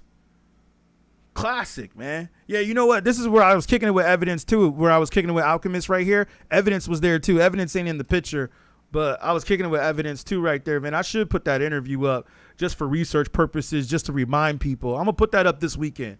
Shout you guys out for influencing and inspiring me to put that interview out. Because in that, I mean, it's a short interview. It's like a minute long. I feel like I could have stretched it longer, but I know Evidence is kind of an introvert. He don't really like doing interviews too much. So I kind of felt, I was actually surprised that he was even willing to get on camera and answer a few questions for me. But I feel like when I went back and watched it, I was like, damn, I could have did that interview a lot better. And I think I could have like asked him deeper questions and went longer. But I was like, you know, I didn't want to, you know, I was just kind of like, all right, I didn't want to bother him. But, you know, sometimes you got to take those chances. You know what I'm saying? But I'm going to put up the interview just for the sake of it, because we talk about how he was the one to put Kanye West on. And I think that needs to be on YouTube, because a lot of people don't know that. Alchemist made Mobb Deep's the realest. Yes, yeah, I think so. Yeah, yeah. That's where I saw Alchemist when I went to a Prodigy show. You know, Empower Prodigy. You know what I'm saying? But like, yeah, and that was another thing too, man. I was trying to get an interview with Prodigy. Wish I would have got that interview, but at least I got some exclusive footage of Prodigy. One of my favorite rappers too, by the way. Yeah, Mitch D Slick, J.O. Felony. Yup, I like J.O. Felony a lot, man. We used to always bump that. We gonna smoke a dip, not a bit, a little bit. We gonna smoke a dip. Hip hop was so different back then. Just be a whack rapper, but you know, you had money and shit like that, so people fucked with you. Now I'm talking. I don't know when you're gonna start talking. I'm talking about back in the days when this shit started. Okay. Thanks for the likes coming in. By the way, just have money and fucking just come out and be like, oh, I'm a drug dealer with money. Everybody buy my record. Now you can't, because it's all about popularity, what you have, and all this type of bullshit.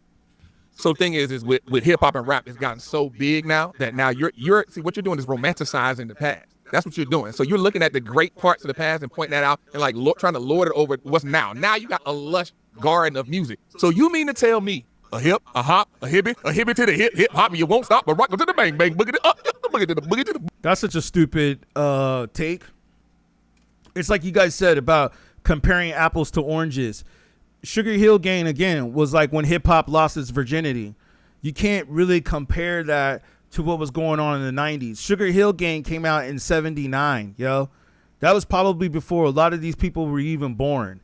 So it's just like, yo, man, that's not a good comparison. That's like me going back and listening to the first rock and roll song and then comparing that to Nirvana or something like that. It's like, come on. And by the way, I listen to rock too. I don't just listen to hip hop. I like Nirvana. I like Red Hot Chili Peppers. You know what I'm saying? There's a few others out there that I like. So I know what's up with that too. I listen to all music, really. Hip hop, of course, is my bread and butter, but I listen to all music, even jazz as well, because I'm a producer myself. Why do you think the name of this channel is beatGrade? But I gotta say, bringing up Sugar Hill Gang is a terrible example. And he could bring up what was the song that I used to like that even Havoc from Mobb Deep sampled? What was it though? White lines going through my mind. Was that Melly Mel?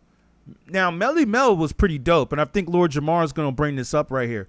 Melly Mel was pretty dope when he brought Don't Push Me, Cause I'm Close to the Edge. That was still dope. That's still dope to this day. It was dope and groundbreaking for its time, but it's still somewhat dope today. That beat, come on, man. Even Ice Cube went and flipped that beat. You better check yourself before you wreck yourself. Yo, man. I would say DOS Effects, but F one of the members from DOS Effects because he tried to holler at my girl. One day I was like backstage at a show, and one of the dudes from DOS Effects was trying to holler at my girl. So I don't really, it wasn't both members, but it was one of the members. I was like, man, like, why you over here trying to holler at my girl, dude? I was like, I came here to support your show and all this, and you trying to holler at my girl? I was like, get out of here, man. But yeah, man, I gotta say, like, that beat, the message is still dope to this day. Funny how he didn't bring that up. And when did that song come out? The Message, Melly Mel, or Grandmaster Flash and the Furious Five, but I think Melly Mel was the one rapping on it. So ahead of its time, dude. Broken glass everywhere. Like, that was so it's like a jungle sometimes. It makes me wonder why. That's such a classic, man. The Furious Five. What year? 1982. 1982. What label? What label were they on? Okay, so Sugar Hill Records. Yeah, so Sugar Hill was doing it all, which he's going to bring up right here. Sep says, Ye will perform Love Lockdown on Valentine's Day live at Super Bowl halftime show. Oh, is Ye supposed to be doing the halftime show? I thought that he was beefing with Jay-Z because, you know, Jay-Z's the one that curates the halftime show for the Super Bowl. So Apple Music was the first to promote him, and they are halftime show sponsor. Yeah, but Jay-Z's also kind of in charge of that, right? And they're kind of beefing right now. Like, Jay-Z kind of made that clear in that freestyle, right? He already, yeah, I remember he sold out the show at SoFi and the Super Bowl. I was actually going to go to the SoFi show. I was going to roll to that, but I wound up not going. But, yeah. Yeah, that would be great. Hey, I think, let me tell you this, man. I know some of y'all are going to disagree with me on this, but you know what I think, too? Low-key, after watching Bad Bunny 2 perform at the Super Bowl, I think low-key, I think Drake could rock the Super Bowl. I think he could. Isn't Drake supposed to do the World Cup? Maybe? Look at me. You telling me that's some spitting rhyme and some dope rhyming? He got that from a comedy sketch, too, I think, how he brought that up from, what's his name? Homeboy Childish Gambino. But when he does comedy, what does he go by? Donald Glover or whatever his real name? He did that in one of his comedy sketches. And when I heard that, too, I was kind of like, dude, that's a terrible example. Again, I will always say this. That is when hip-hop lost its virginity. That's not a good example. Bring up Rakim. Rakim, Paid in Full, which is right here on my wall. That's when hip-hop started to elevate, was Paid in Full. Seth says they did not have a meeting with Jay-Z's team, so who knows, but so close. I think Kanye West could definitely rock the Super Bowl for sure. No doubt about it. That's what you're telling me. No, I'm not. What I'm telling you is that was from the people, and it wasn't a corporate. Well, damn, it almost was, to be honest. That particular song almost was because Sylvia Robinson put that group together. Actually. Oh, I know. Well, some of them stole some of the rhymes. Verses, right. That too. But first of all, I never used Sugar Hill Gang as one of my examples right now. Sugar Hill Records earlier. I said Sugar Hill Records. Yes, I didn't say Sugar Hill Gang. Okay. Wasn't Sylvia Robertson also, other a people singer that were on too? Sugar Hill Records was I got somebody Grandmaster else Flash for you. and the Furious Five. I got somebody else for you. Melly Mel is one of the lyricists that, if it wasn't for people like Melly Mel, Kool Moe D, Grandmaster Caz, you wouldn't even have the rappers that you have today, because those dudes took it from that hip hop to hippie. They took it from that basic bullshit In your era. Yes. That basic bullshit in your era. Listen, Continue. I never said my era was perfect. I never said it was What you about to say? There always was. There's always going to be some bullshit. Thank you. That's There's always my going to point. be some bullshit. And that's what you're doing. But no. Here's the thing. You putting your grace up against our bullshit. No. Because your whole shit is based on bullshit. No. Your whole shit is more. J. Cole, Kendrick, you Nipsey. You're naming like 3 people. That's what You know how I'm many saying. artists is out Funny that this dude there named in Nipsey. your generation right now? It's way more artists now. Nipsey is another example, like Kanye West. He studied the golden era. I don't think that we're really trying to talk about, like, I consider like Nipsey like kind of our era. You know what I'm saying? Like he really came up from the streets. That dude was pushing his CDs on the street and came up. You know, that like that's real hip hop shit. We're not talking about that. What we're talking about is rappers that are like these new TikTok rappers. Like they're bringing up rappers that are kind of like, I consider Nipsey like, I wouldn't say he's golden era, but he's like you know what I'm saying? Like I said, man, let me say this for the record. The mixtape. Hold on, let me go back to the mixtape. I'm gonna play this real quick. Yeah, Nipsey's another student of the golden era, though. When we say old school rappers versus new school rappers, which is what is said in this title right here from shout out Quiet Part, Loud, and The Stop. Shout them out for doing this. This is interesting. Their little Jubilee. You know what's funny too is one of my homies. Shout out one of my homies. He said, "Hey, you should do this concept." And he told me this like a year ago before this video even came out. He said, "You should do a video of like Kendrick fans versus Drake fans." So I might still do it, and don't take that idea. I mean, they kind of already did it. Drake stans or Kendrick fan versus Drake stans. But one of my homies told me to do this concept like a year ago. So now, then it wasn't your generation. Great mind. But every one artist that was in your generation but yet is you 10 keep now. going back to 3 people. I can name 18 people that was dope Rhapsody. in my fucking generation. Rhapsody, but y'all don't fuck with Rhapsody like that. Like, so I just looked this up right now. Nipsey Hussle's first mixtape came out in 2005. Even though I feel like hip hop was starting to change then, I feel like that generation of rappers still respected the golden era. It seemed like after the Kendrick Lamar era, which I think he got big in 2011, Drake came out around 2009. It seemed like after that was when it really shifted. You know what I'm going to say is I feel that hip hop really fell off when Soulja Boy came out. I remember seeing Soulja Boy on BET and I was like, okay, that's it. That was it. It's done. It's done. When it's on the Superman, I was like, oh. And when he had the sunglasses on with his hat all like this, with the sunglasses on, I was like, oh, hip hop, it's done. It's done. Dartmouth says, I appreciate all the beat videos. Thank you, man. Thank you. Yeah, I do that with some people, man, with some friends. We might bring that back. Because I want to do some part 2s too as well. Like, trust me, I know we can do a part 2 on Dilla. I know we could do a part 2 on the RZA premiere. Everybody's saying that, so thank you. I just feel like the algorithm on YouTube has changed. When we were doing those producer videos, that was before YouTube got all gentrified. That's what I should call it, right? YouTube is gentrified now. You know what I mean? And it's hard to do those videos now because the algorithm doesn't push it as much, because the beats belong to other people, and we can't monetize them anymore. You know what I'm saying? Like, I think back then I was monetizing those videos, so it was good, man. I was getting some good checks.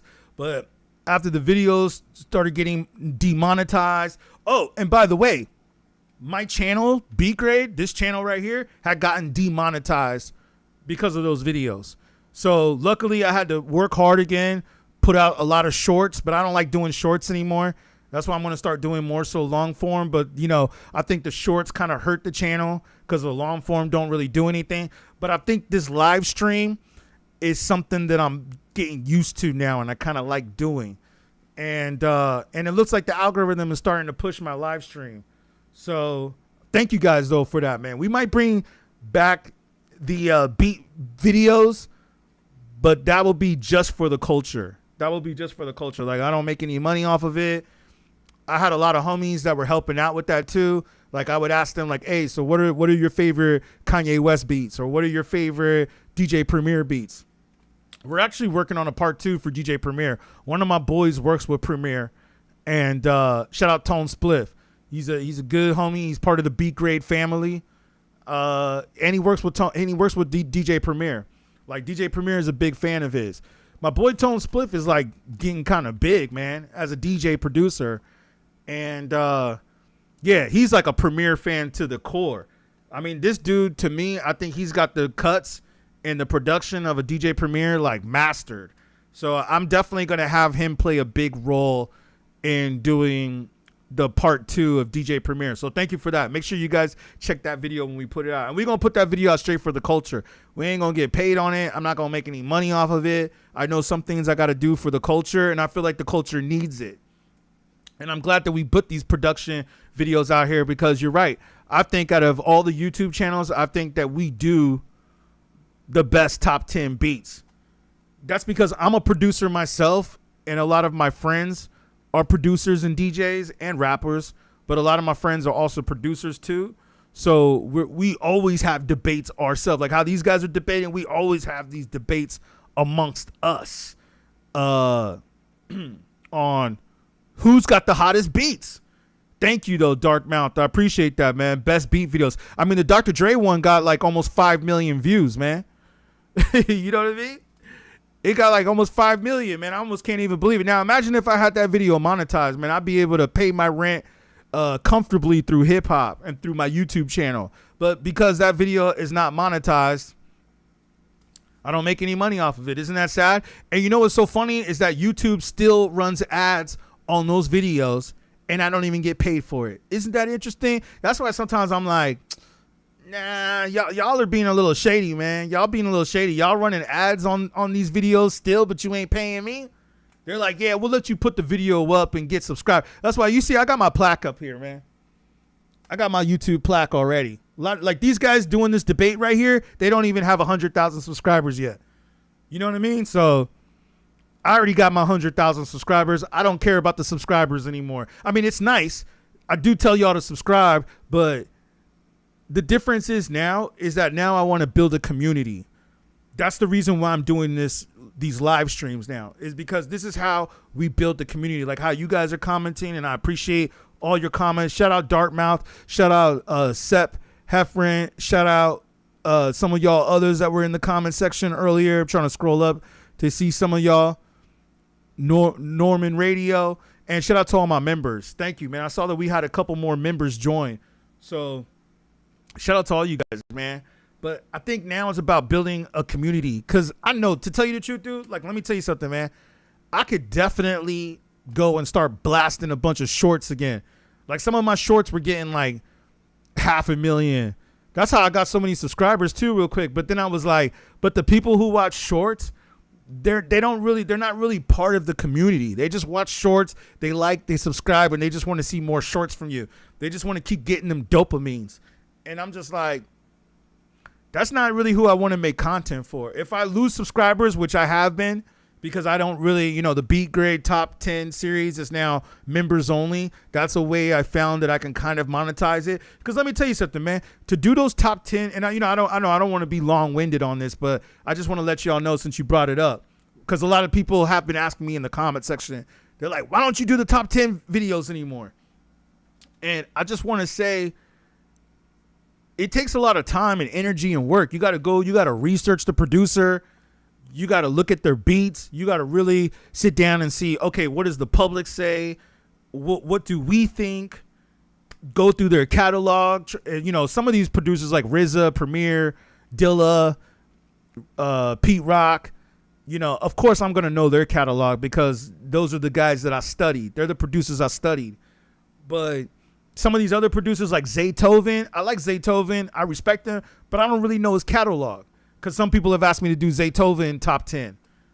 Apollo Brown is another one. So if you guys know Apollo Brown beats, if any of y'all are Apollo Brown fans, please in the comment section give me your top 10 Apollo Brown beats because I would like to do Apollo Brown. I do like his beats, but I'd have to sit there and go through the catalog, yo. And some of these dudes got like hundreds of beats, if not almost thousands of beats. So it's like you really want to try to go through all of their beats, make sure you really get the best ones, then put them in a list, then go ahead. Once you got that, that takes about an hour or two of just research if you don't really know the producer. And then after that, then I got to go and edit the video. That's about another hour and a half, so to tell you the truth, like, them videos take like 4 or 5 hours to do. So to put that much time and energy into it and not get paid for it is a lot of work, man. So that's why I really appreciate the super chats, the memberships. You know, come on, man, support the channel. I've been doing this for over 10 years now. I forgot when I started this YouTube channel. I think back in like 2015. So, you know, I've been pushing for over 10 years on this, man. And that's just this YouTube channel. It's not how long I've been doing hip hop. I've been doing hip hop since the 80s. Okay? But you know what I mean? Putting out mixtapes back in the mid 90s. But I started doing I'm like one of the first YouTubers, dude. I got another YouTube channel that I started back in like 2006. YouTube came out in 2006. So I was like one of the first people on YouTube. You know what I mean? So it's like, come on, man. I've been doing this for a minute. This channel right here, I started like, 2006. So this channel right here, I started like 9 years later. Almost 10 years later. This channel, after I already had another YouTube channel. But my other YouTube channel is just about hip hop. It's just my raps. You can check it out. It's Top Nation Records or Top Nation TV. Just look up youtube.com/@TopNationTV. All one word. If you want to hear some of my raps and beats. That was the first YouTube channel that I started. That was like back in like 06. Yo. So I've been doing YouTube for a minute. But thank you. Thank you all, man. I appreciate it, man. Thank you guys. Seth Heffron says, I'm going to read it on this screen. It's a little easier. Top 5, no order. Dr. Dre's nothing but a G thing, baby. Yep.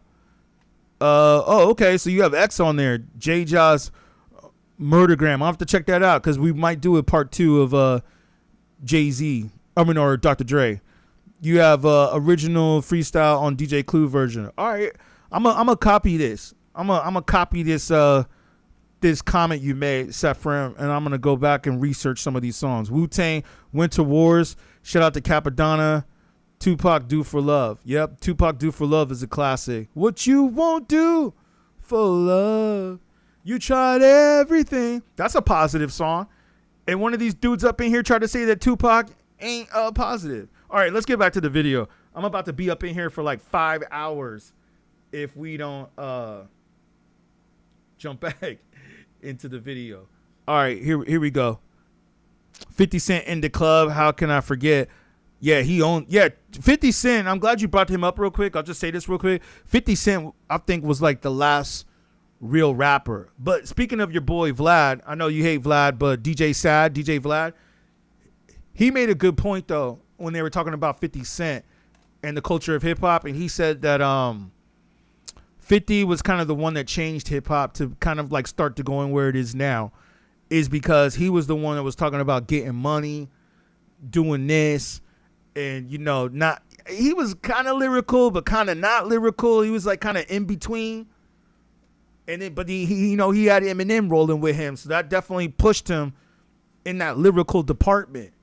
But 50 was kind of the first rapper that kind of like came out that was talking about, all right, it's not really about your lyrical skills anymore. It's more about how much money you getting at this rap shit. And I think that's where I feel hip hop started to change. I was working at Sony back in 2000.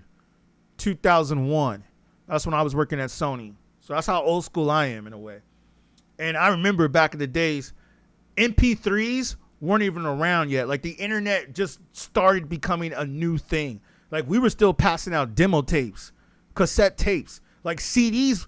Like when I started working in the record companies, it was like cassette tapes were starting to go to CDs. Like people were like, oh, forget the tape, put it on a CD. Like MP3s, all that wasn't even around yet. I remember people were like, oh, can you send an MP3? I remember we were like, what's an MP3? What's that? They're like, oh, it's a way you can down. But it was like back in those days, the MP3s didn't even sound right. It was like even if you sent an MP3 through the internet, it would be like there'd be all kinds of feedback on the mix because you know the quality wasn't that high yet. We didn't have like the good quality that we have of MP3s and WAV files now. So it was like it still sounded like distorted. So people still preferred to put their music on CDs back then. So it's like MP3s weren't even really a thing yet, man. That's how far back I go. But I'm happy to say that though, man. I'm happy to say that I was already in the record business before the internet. Cause it was a different time, man. I remember like I was doing street team promo for Virgin Records and we used to have to go out and we didn't even have cell phones yet. We used to have to go out and you know those disposable cameras, y'all remember the Kodak disposable cameras? We would go put the flyers up in the streets and, you know, paste them up on the walls and stuff like that and hand the flyers out. And we would take pictures with the Kodak camera of our work, of our flyers and our posters up in the streets of whoever the record company told us to push, whatever rapper they told us to push. And then we would go to, you know, the store and get them developed. So now you got to wait for the photos to get developed. Hopefully they come out right. Like you don't even know if they came out right or not. And then once we would get the pictures and hopefully the pictures all came out right, then we would go and put them in a photo album. You put them like in a photo book and we would take those to the record companies and show them, hey, this is my work. This was how street teams were doing it back in the days. There was no internet. There was no cell phones. We had to take pictures with disposable cameras or like the Polaroid pictures and put them in photo albums and then take that to the record companies and they would just look through the book and like flip through the pages and be like, oh, okay. Man, it was so different back then. But I got to tell you, man, Fat Lip, shout out Fat Lip. I'll say this one thing about Fat Lip, even though I kind of don't like the fact that he stole one of my beats. That's another thing I got to say. I got famous rappers, Blue, Fat Lip, and them from the Far Side rapping over my beats and didn't even pay me for it. And they put it out with Fat Beats. And I'm like, hey, man, can I get my money? But Fat Lip told me one thing that I do agree with. He said that once the technology changed, that's when hip hop changed. He said once the technology changed, that's when rap music started to change. You know, like when people started getting laptops and Fruity Loops, as Lord Jamar says, and all that stuff. Like you couldn't even get Pro Tools yet, man. Pro Tools was like $10,000 to get Pro Tools back then. Sepp says 50 had the Eminem competition and hunger for rap, and he took a Dr. Dre beat that, exactly, and made a classic, one of the most recognized rap songs that's played on birthday parties. Yep, you're right. My ex-girlfriend, her birthday was on the same day that came out. So every time In the Club comes on, she always used to get lit to that song because, yeah, that song came out on her birthday. So yeah. Go shorty, it's your birthday. Yeah, you're right. And D12 passed. They didn't even want that beat. You're right. Yeah, 50 said that in an interview. Smart. I mean, you know, sometimes you can hear a beat, sometimes you can't hear a beat. That beat was meant for 50 Cent. You know what I'm saying? That beat was definitely meant for 50. All right, let's continue. Buy her records like that? Y'all don't buy her records.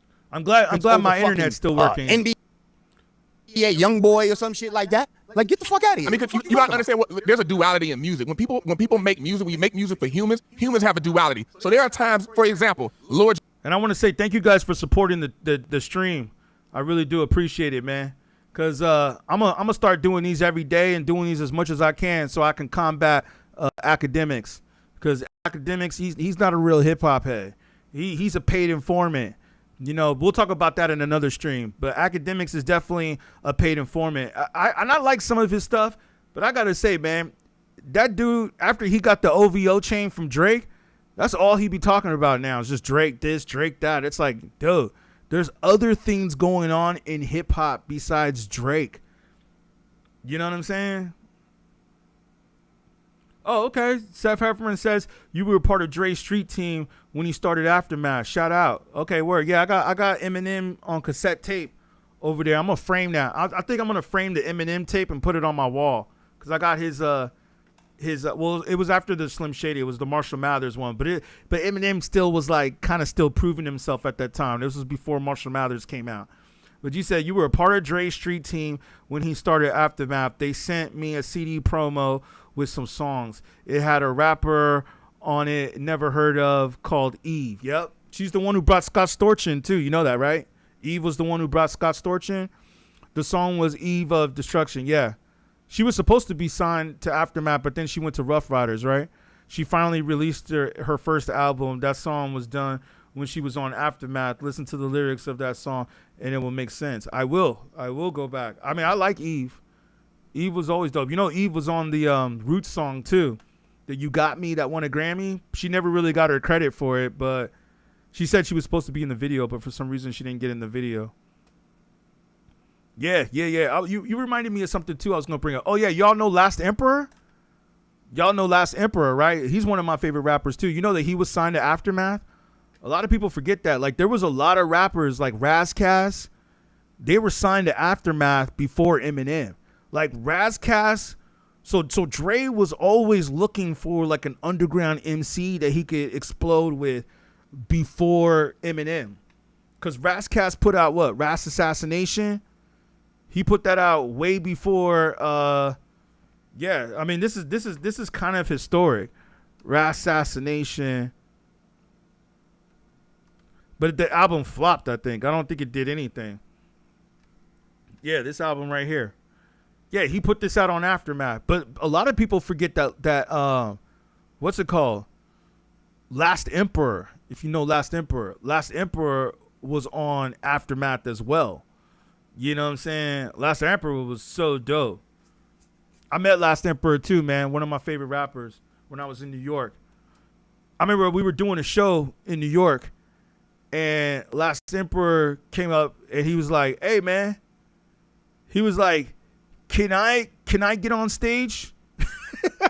I was like, yo, man, I can't believe that Last Emperor even came to the show. He was just in the crowd as a fan. Like, I guess he got the flyer, heard about it. He was like, and this is before the internet too, man. We was actually out there passing out flyers, yo. Like, this was like real shit, like way before the internet. We were just passing out flyers. And Last Emperor, Sway came through too. Sway was at the show. Like, this was a dope show. That's what I like about New York, man. Well, I think the reason why a lot of people came through is because we had Supernatural headlining. That was like one of the first times I worked with Supernat. That was a great experience, man. That's why I feel like I'm real hip hop, man, because I didn't just rock LA. I rocked New York too. And yeah, man, I remember Last Emperor came through. And what y'all know about this, man, getting booed off the stage, man? That's what I like about Eminem and 8 Mile. He shows himself getting booed off the stage. Like, back in those days, you actually really had to prove yourself. You know what I mean? And I've been booed off the stage, yo. But I remember I did another show. I was like, hey, man, I got to tell you, man, getting booed off the stage, I still think about it to this day, dude. I'm sure Eminem does too. That was like one of the worst feelings I have ever encountered, being booed off the stage. Like, dude, when I got booed off the stage, I couldn't even sleep for like a week. It took, like, I was just up at night. Like, I was just like, oh my God. It was like such the worst feeling in the world, getting booed off a stage. A lot of these new rappers, they never experienced that. But that's what makes you doper, is getting booed off the stage. So that definitely made me go back and practice my skills and get better, get my beats tighter, get my rhymes tighter.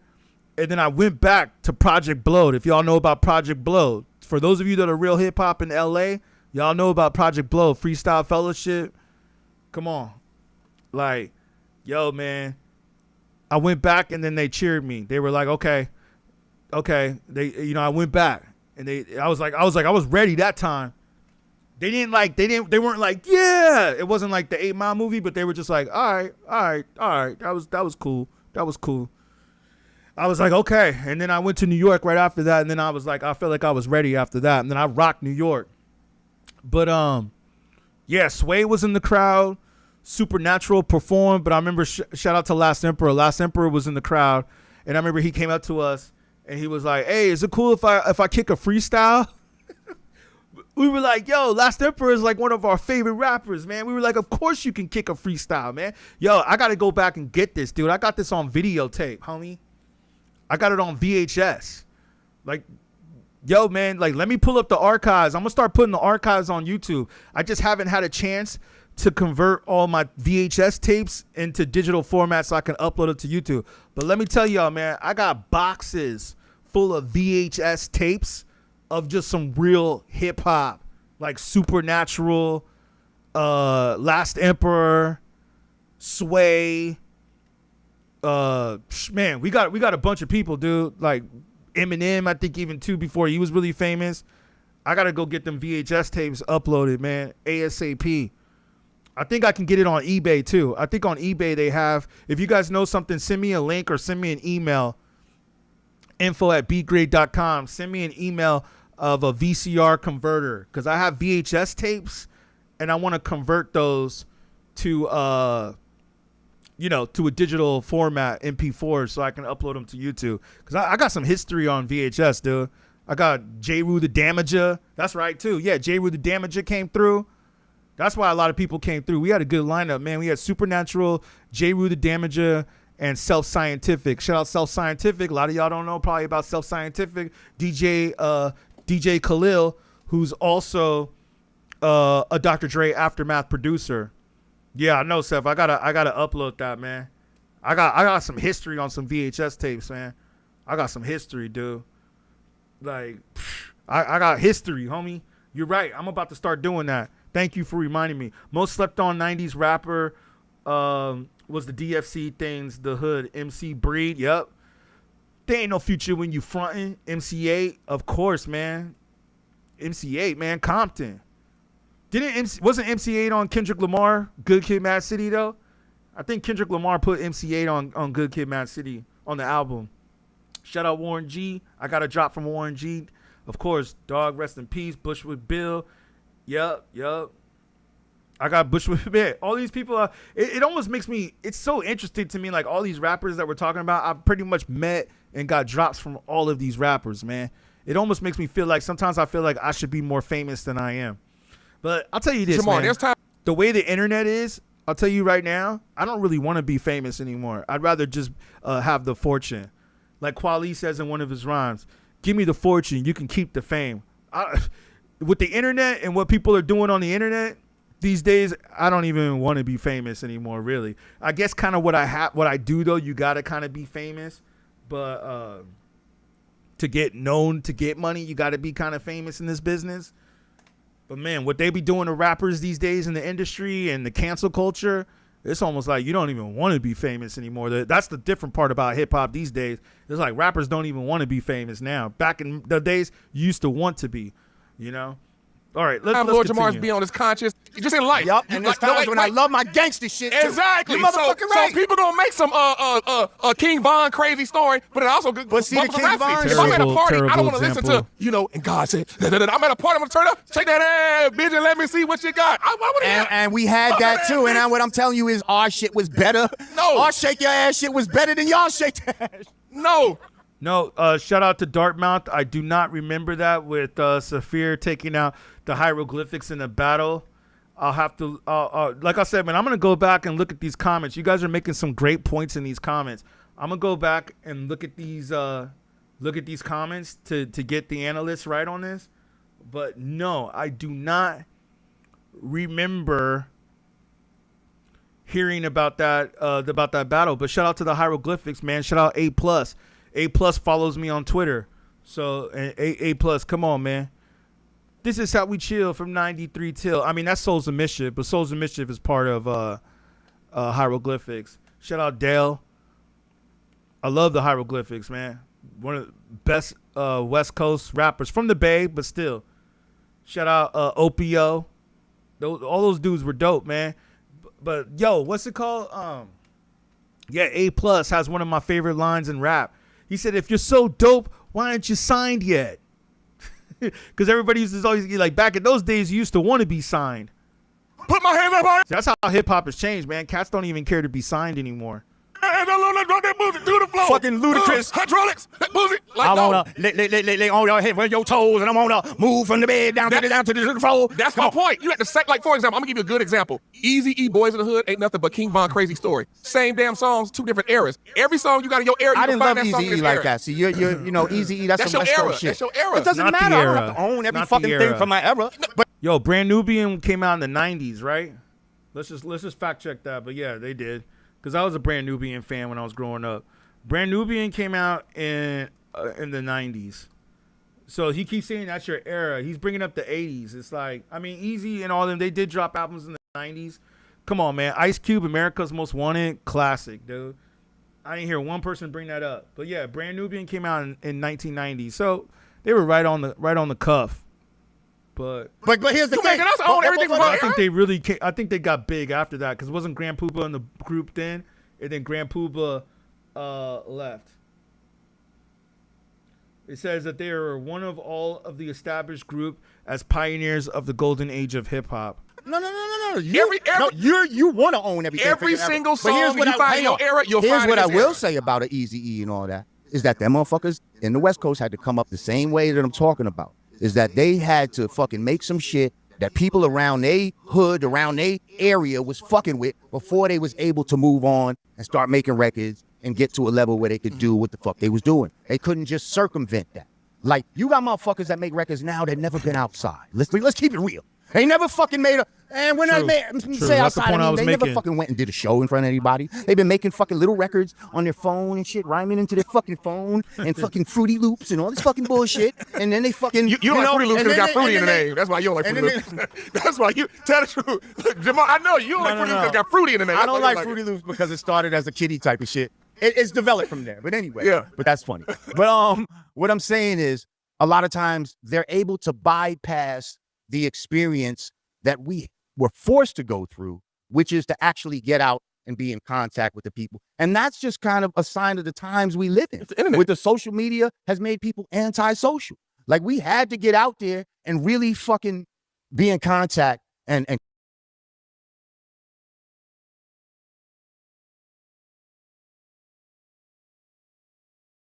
Yo, that's a great point. Social media has made people antisocial. That's a great point right there, man. I gotta say, and I mean, this will be a whole nother subject, but that could even go as far as dating too. Like, I gotta say, man, I'm happy that I come from that generation of before the internet, because I will tell you this, man, women acted a hell of a lot different back then than they do nowadays, and I think that social media, Instagram, and dating apps has definitely changed that game, and the rap music too, with Cardi B, which he'll bring up right here, Megan Thee Stallion, Nicki Minaj. Even though Nicki Minaj is cool, she can kind of rap, but you know they changed the whole hip hop culture and changed the women. Like back when I was coming up, y'all already know what's up. Some of y'all around the same demographic. We had Queen Latifah, we had MC Lyte, we had Yo Yo, we had Salt and Pepper. They were talking about some real shit. You know what I'm saying? Nowadays, it's like, nah, man. Social media has made people antisocial, man. Like, it's really screwed us. That's a good point right there from Jamar. Jamar is doing this strictly for views, no? Yeah, I'm sure he is. I'm sure he got paid to do this, too. I'm sure Jamar seems like the type of dude, unless he really messes with you, he seems like the type of dude that ain't gonna go and do an interview or a podcast for free. Maybe he did it because he knew it was gonna hit numbers, but yeah, you're right, man. Yeah, young people, they can't even communicate no more. You know what I mean? Raw Digga is the most slept on female rapper. Yeah, you're right about that. You know what? I got another one too that people forgot about. You're gonna make me think of one. Yeah, I love Raw Digga. What about Bahamadia? What y'all know about that, man? Bahamadia. Remember Rap City? BET Rap City? Man, I remember I used to just stay up and just watch Rap City videos all day, man. Like, and kiss babies and all that fucking shit in order to do what you now you can be like, on my fucking phone, and I don't have to fucking talk to nobody. and deal with nobody, and I could still fucking blow up. Like, but here's the difference is, and I can still be popular. I can be a nerd and be popular now. That's very true. But the thing is that you also got the element. You still have the element that you talk about nowadays. It didn't go away. It's just now we've added things because hip hop has grown. We've added fans. We've added cultures. We've added ways to blow up. We've added ways to make money and to actually like to build something off of, which you benefit off of. But have we forgotten where it started? You see, because you can add on to all these things, but it's supposed to be a layer. There's supposed to be a foundation. And it seems hip hop has not grown, but I think it might be going back. Has been like. All right, this dude right here, the white boy that comes in. Thank you for the likes coming in, by the way. I don't know what's going on TikTok. Maybe I'll have to do the stream on the phone next time for TikTok. But yeah, I know, isn't that crazy? Like YouTube is popping more than TikTok. Yo, this dude right here was making some solid points, man. Out of all these guys here, I don't understand what was going on here, but yeah. The voiceless, like for the oppressed, like, you know, in the black community, like you're talking about. Mm-hmm. And as it's become more mainstream, you know, you can argue, as you have, that like the product has been like more diluted, that like it's lost some of its, you know, cultural identity. And, you know, especially with the rise of streaming and the algorithm in recent years, like a lot of that is more, there isn't like a human element to that, especially now when you're adding like AI to it. Like you have like AI on Spotify is like recommending stuff. Like that's crazy to me. And like just as you know, the audience, the consumer base is Spotify is recommending stuff, and that's AI recommending something. AI streaming. You could talk about like the impact of some social media. You could talk about the consumer becoming whiter and more corporate, and just like the rise of corporate power in America over the last few decades. 100%. Like we like agree on all that. But I think you'd also have to argue that like there is a positive to hip hop becoming like a global cultural phenomenon at the same time. I mean, yes, like, yeah, absolutely. You have to say, you know, like for it becoming global, there are places around the world where they have used hip hop as, you know, what it was originally intended for. It's a voice for the voiceless. For example, like there's a pretty sizable hip hop community in Palestine. I mean, like these are like some of the most oppressed people in the world. They're using hip hop to get their voice out there. I mean, that's the original intent, even if like it has separated from the cultural identity of it starting with Black Americans. It's gone global and it's like still using what it was originally intended for, to be a voice for the voiceless. At times, yes. Okay. But more times than not, you see, because that's kind of anecdotal, but more times than not, it's being used to sell merchandise. True. And, you know, be in commercials and stuff like that, or to poison the minds with some bullshit. Like more times than not, it's being used for some sort of corporate, you know, corporate means other. Keynote, y'all were paying attention to what Jamar was saying right there. I agree with that point where he said it's been used to poison the minds. Yeah, man, I think that they've been using rap music to destroy the minds. Like, did you guys hear NBA YoungBoy say this? Let me see if I can pull it up. Where NBA YoungBoy admitted, and it's funny too because he admitted this, but then he went back to doing the same music. He admitted that his music was used to destroy the black youth. Admitted. Let me see if I can find it real quick.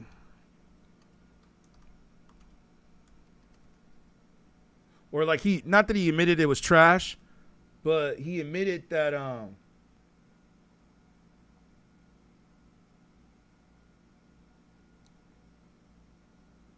yeah, he said something like he admitted that his music was trash or something like that. Let me see if I can find it. Or he said something strange, man.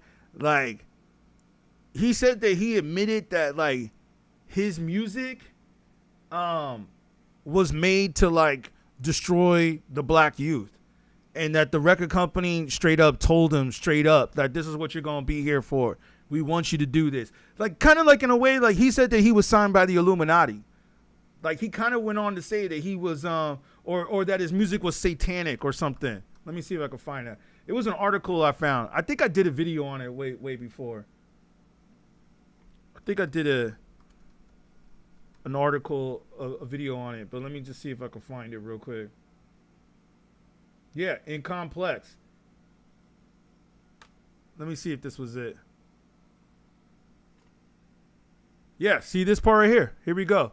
Y'all think I was making this up? I think I did a video on it, or I was going to do a video on it. But We'll do it right now. How about that? Right here, even Complex covered this where it says, Young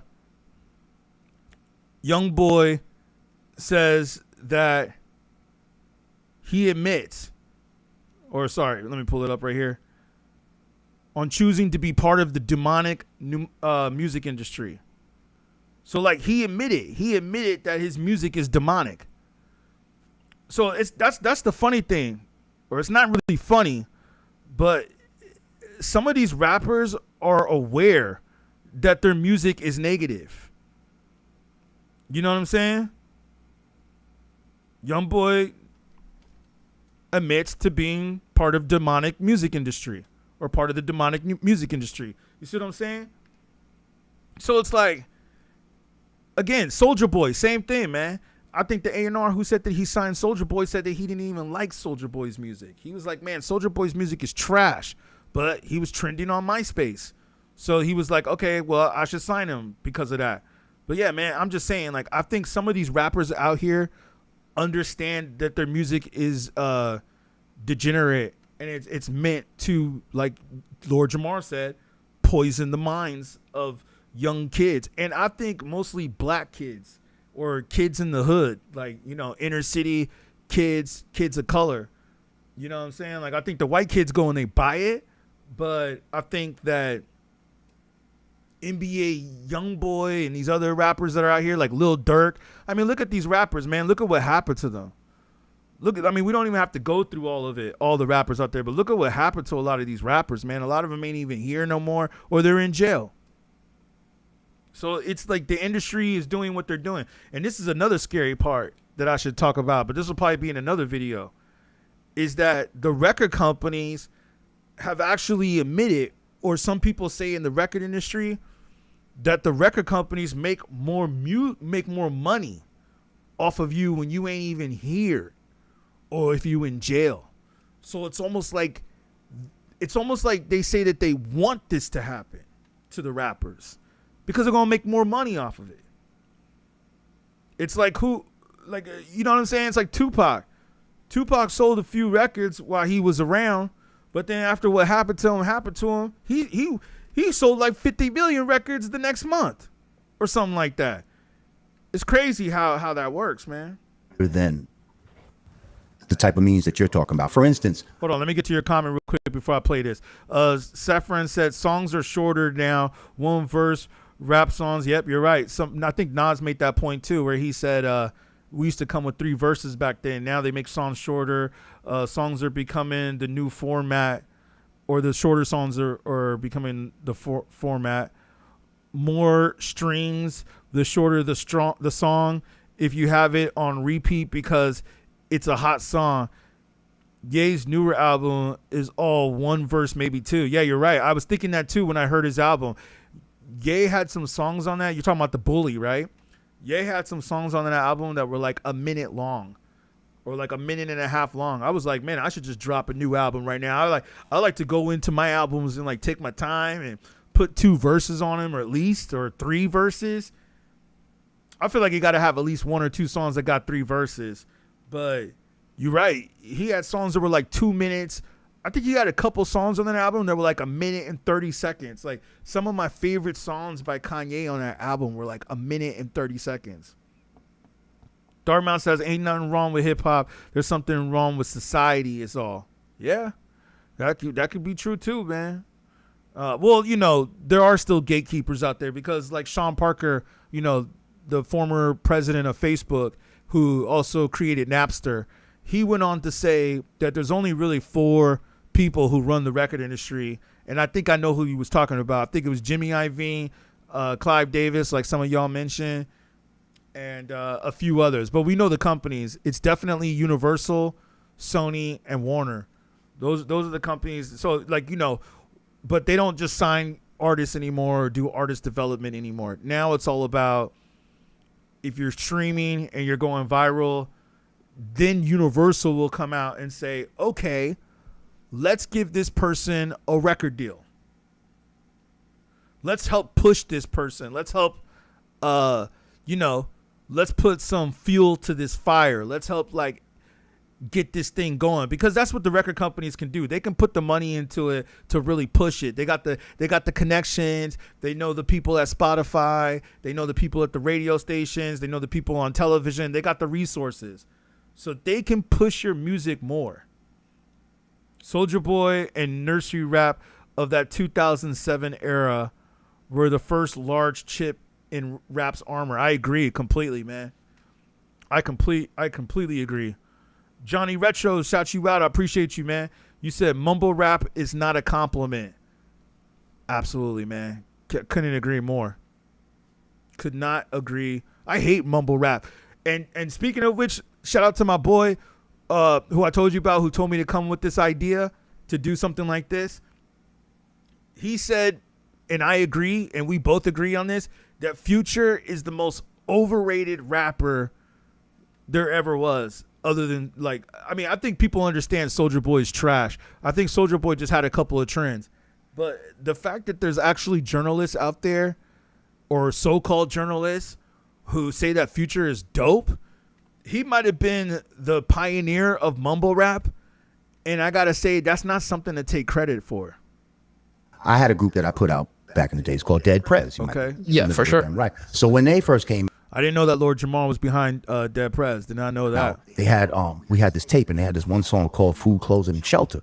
And when we were looking on the charts of where that shit was charting at, one of the spots around the world was in Serbia, right? Wow. And there was a fucking war or some shit going on in Serbia at that time. Yeah. You know what I mean? And it was like a song like Food, Clothing, Shelter, and Happiness and all that type of shit really resonated. So I understand what you're saying about hip hop reaching worldwide, and I'm not opposed to that. I've been all over the world because of hip hop. Like, you know what I mean? I've been in Germany with all white dudes in the crowd. Yeah. That 40 years prior, all of them motherfuckers would have been in the Hitler Youth or some shit. You know what I'm saying? Okay. And now they're jumping up and down. All right, let's try to run like from like the late 2000s to like the early 2010s to like now. So like now in the last few years, last like 10 years or so, I'd say there's a lot of all the problems that we're talking about, streaming becoming like a lot more influential, AI, TikTok, etc. But during the blog era, you had a lot of artists who they put digital mixtapes on the internet, and you had like the blogs cover them. They got a lot of buzz from that, and they could like use that leverage before they even got a deal. They built up a fan base on the internet.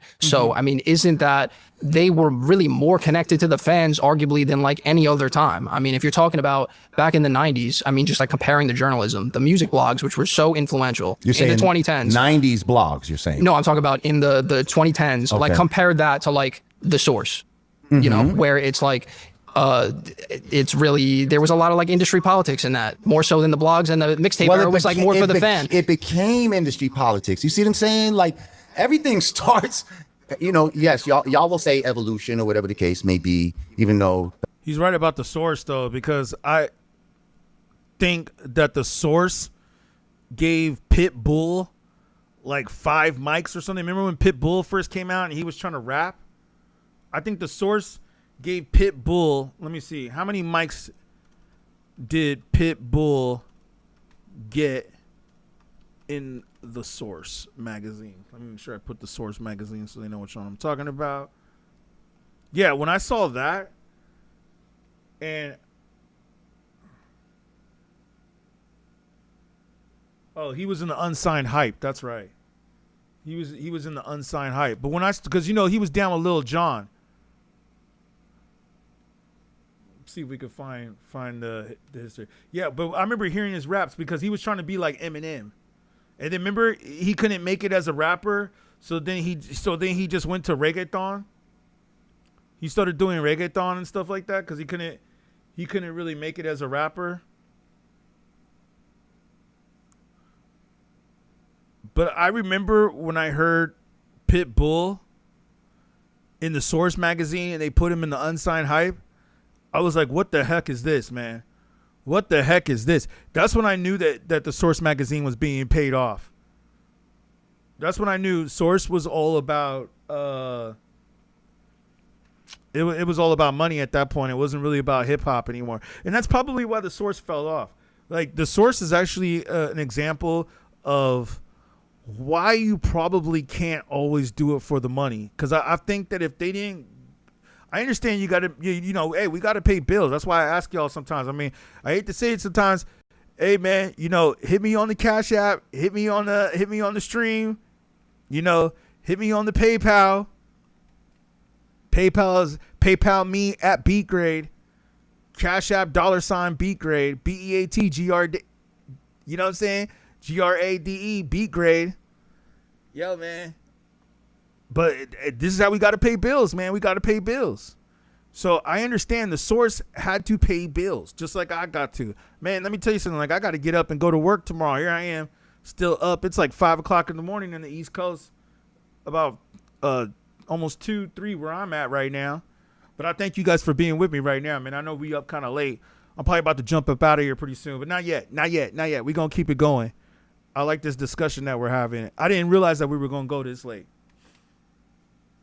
You guys tell me what time I should be jumping on here. But you guys tell me in the comment section too, what times work better for you? Do you guys prefer these streams at night, or do you prefer these streams in the daytime, or prefer these streams in the afternoon? What times work best for you guys? Maybe on some of my days off, I can do them a little earlier. But yeah, man. We got to pay bills. But if I could pay bills through this, man, I would be doing this 24/7, like academics, which is my goal. Or Joe Budden. Joe Budden's another one too. It's funny they bring up Joe Budden. Like when Joe Budden came out with the pump it up, I thought that shit was whack. I respect Joe Budden as a podcaster though, but I thought that song Pump It Up was trash. And I was in New York too when he dropped that. And I remember he had the whole city of New York popping to that song. But you see, again, he was just signed to Def Jam. I think Def Jam was really pushing him. You know what I'm saying? Separim says, Lord Jamar went off. Okay. Let's Get Free album. That's one of my favorite albums. Underrated album, man. I mean, kind of, sort of. It was signed to Sony, so that was pretty dope. I was actually kind of surprised that Sony put that out. But see, it was Sony in New York. They took a little bit more chances. Whereas Sony in LA, I was at the Sony LA office. They were far behind, man. I should have went to New York and just worked at Sony in New York. I almost did. And I had an opportunity to, but I was just like, I don't know. I should have took that opportunity. Sometimes you got to take chances in life, man. Like, I'll tell you guys this from my learning experiences. Sometimes you got to take risks. Like, fortunately, I've been to Europe. But I didn't go to Europe until I was, like, a lot older.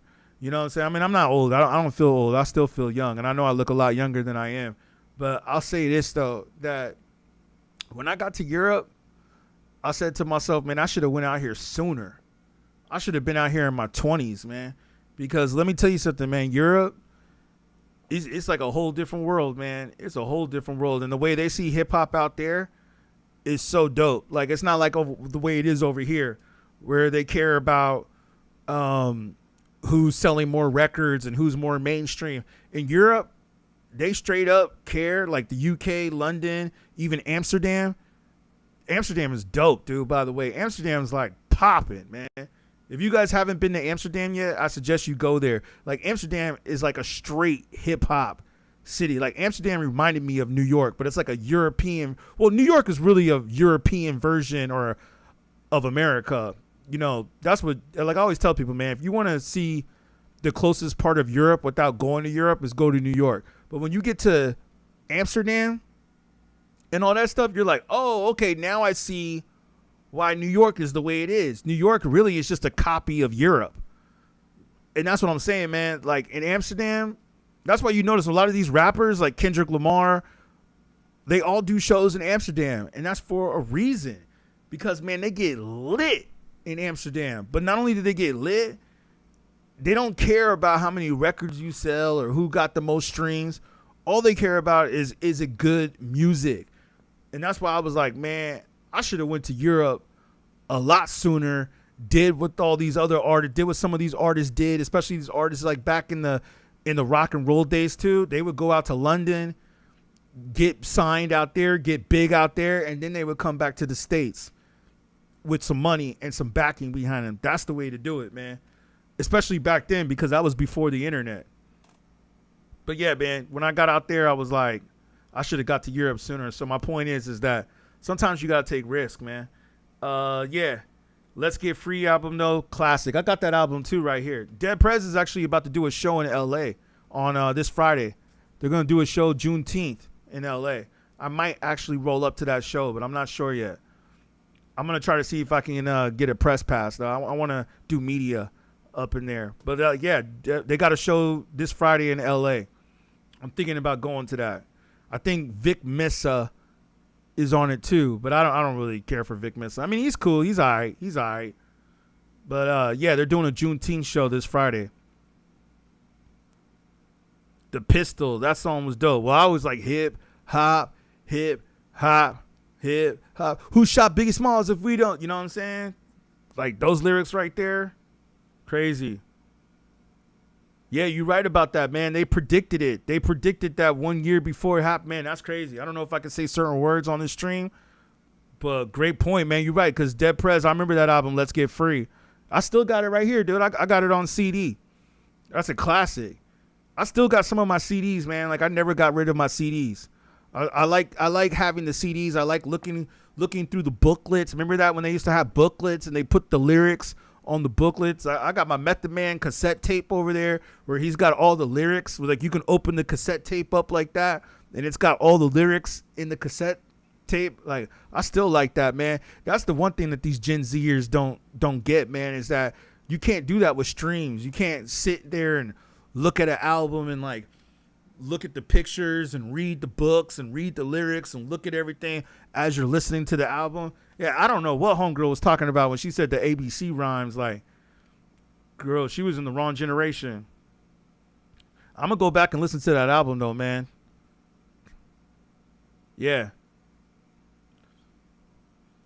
Haha. Johnny says top 3 overrated rappers: Styles P, Fat Joe, and Cormega. Fat Joe's kind of dope though, man. Fat Joe's kind of dope, dude. Like, what about Fat Joe from the 90s?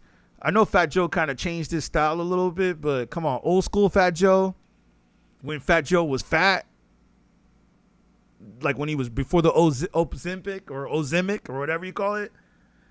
Yeah, before that, when Fat Joe was dropping that, Ozempic, yeah.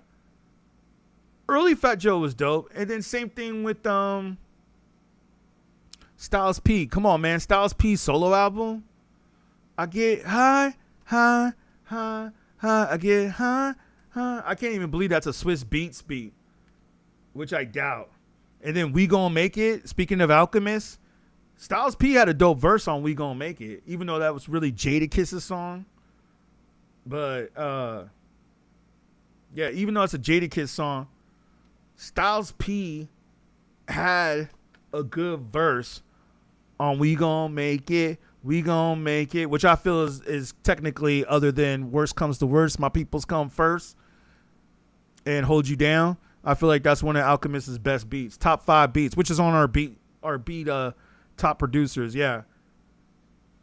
But yeah, Good Times, Gangster and a Gentleman, that's the name of the album. Yo, man, this album right here, let me pull it up, because I gotta disagree with that, man. I gotta disagree. Gangster and a Gentleman is a dope album, man. This was a dope album. Like, to tell you the truth, I remember hearing this album when it first came out. I don't think that there were any skips on this album.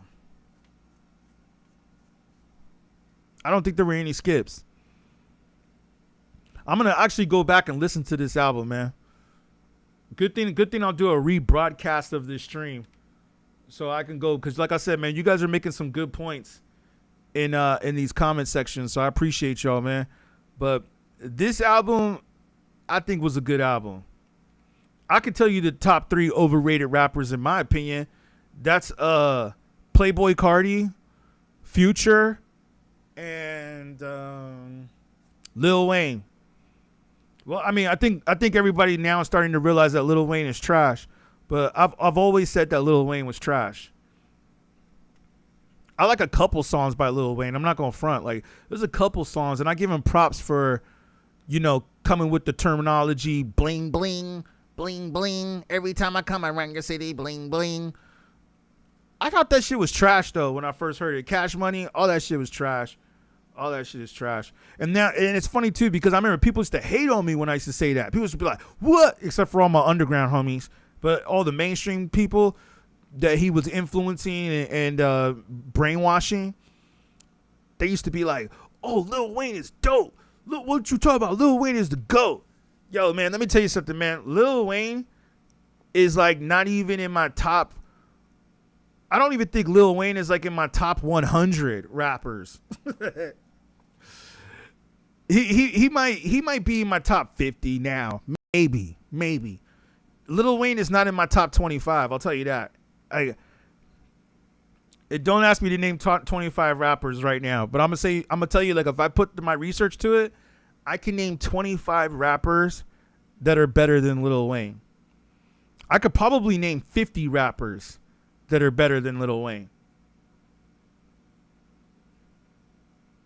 Sep says early Cormega was fire, but he lagged on the first album. Cormega, the Saga piano remix version is fire. Also, they forced my hand featuring Tragedy. Yeah, Tragedy was dope, man. Damn, you guys are taking me back, man. Like, what happened to those rappers, man?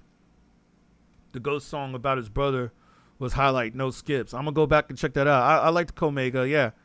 Johnny says he's still overrated. Yep, Lil Wayne is a good one. So what do you mean? Who's overrated? Lil Wayne or someone else?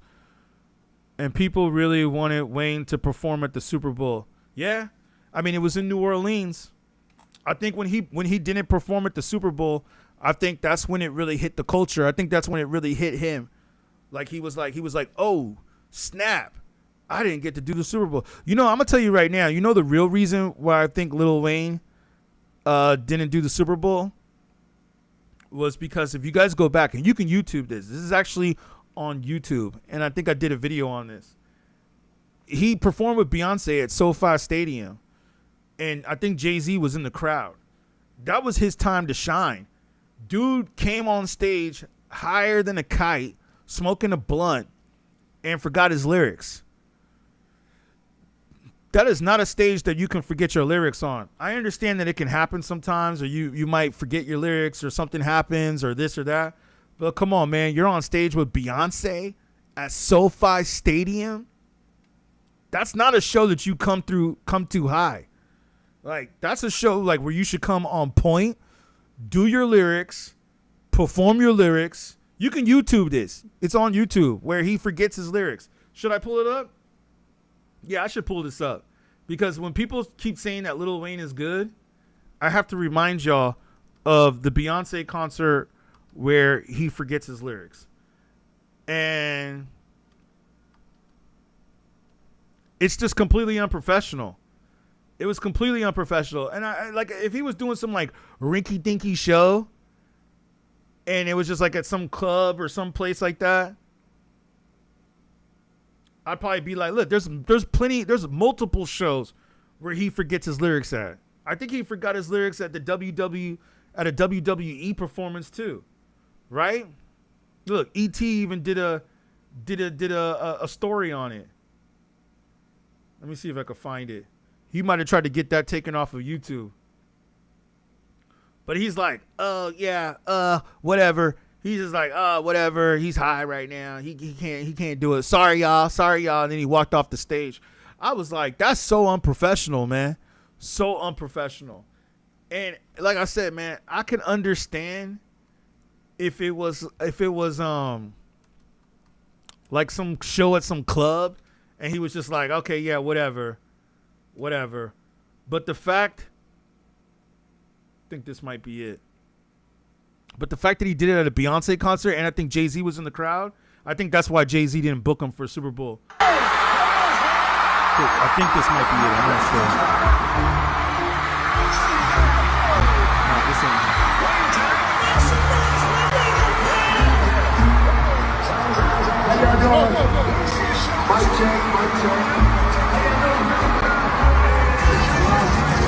Yeah, this is it, I think.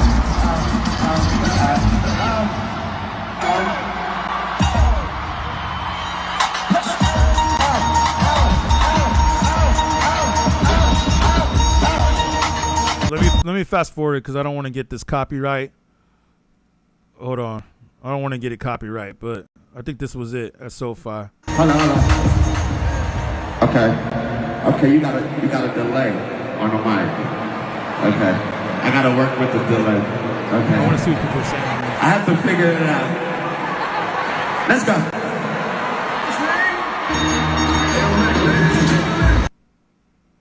Fuck down. Hey, what a love down. It's 5, 4, 3, 2. Hey, what's up? Hey, hey, what's up? Hey, what's up? Man, shit is trash, dude. Trash. 4, 3, 2. Hey, what's up? I think Jay-Z was in the crowd during this. This dude came to work too high.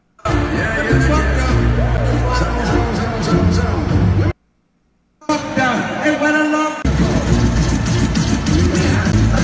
What the fuck down? Hey, what a love down. It's 5, 4, 3, 2. Hey, what's up? Hey, hey, itchy hit me. I got a drug down. Hey, itchy hit me. That was my stuff. I got it. I'm trying.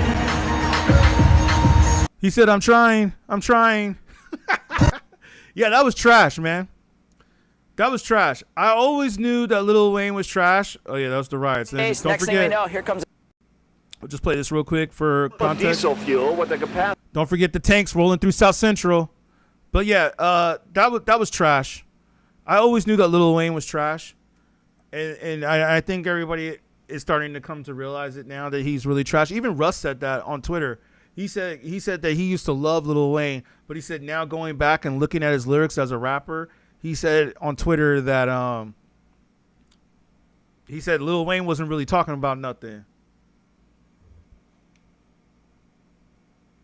And people really wanted Lil Wayne to perform at the Super Bowl. Okay, yeah, I think we saw that comment. Lil Wayne, Styles P overrated. Okay, listening to Bling Bling in a house party in 1999 on the DJ setup with vague speakers with the dance floor pumping and the kegs in the back would have changed your opinion at that time. I liked Bling Bling. I mean, that was the song that I gave Lil Wayne props for.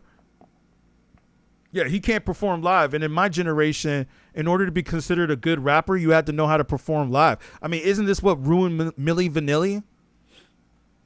Like, if Milli Vanilli came out today, they would be considered dope. Like everybody's doing what Milli Vanilli's doing. You know, but back in those days, man, if you were lip syncing to your music, you were considered trash. You know, it's like I feel sorry for Milli Vanilli, man. Because I don't know if you guys watched that the movie. There's a documentary on Tubi, or the movie's on Tubi. Milli Vanilli movie. I like that movie, man. I went and watched it.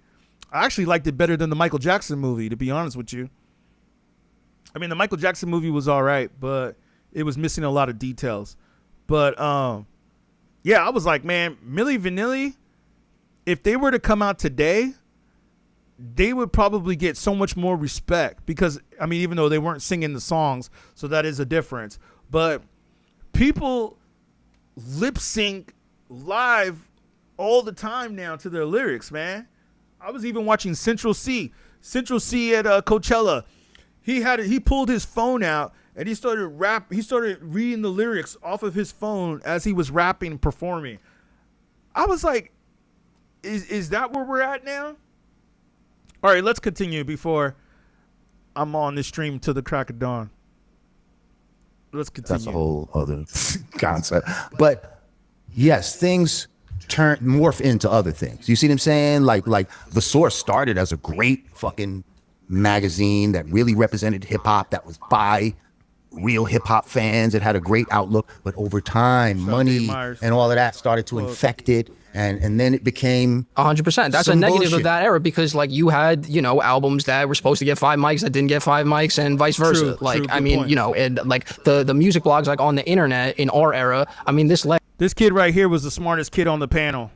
To like all the artists that like from our generation that like we praise. We're talking about Kendrick Lamar, J. Cole, Tyler the Creator, all these people who absolutely like do have a positive message, who aren't like towing like the super corporate line. See, but I'll say this real quick. Notice how they keep saying the same rappers: Kendrick Lamar, J. Cole, and Tyler the Creator, or something like that. And that you're talking about, all of them came from the blog era. They came from like directly engaging with the fans. Yeah, check Tubi, man. The Milli Vanilli movie. It's called Girl, You Know It's True. It's a good movie, man. Like, that movie goes into details. Like the Michael Jackson movie, it didn't go into really any details. It just showed him from the Jackson 5 to, you know, Well, I don't want to ruin it for y'all that haven't seen it, but it's not really going to ruin it. I mean, come on, man. The movie's been out for like 2 or 3 months now. I would hope you guys saw it by now. But I think you can stream it now. I think it's actually on Prime or something now. I actually saw it come up on the TV. So you can actually stream the Michael Jackson movie from home now. But so if you haven't seen it, go watch it. But it's good, but it doesn't really cover anything. It just covers from the Jacksons to Thriller.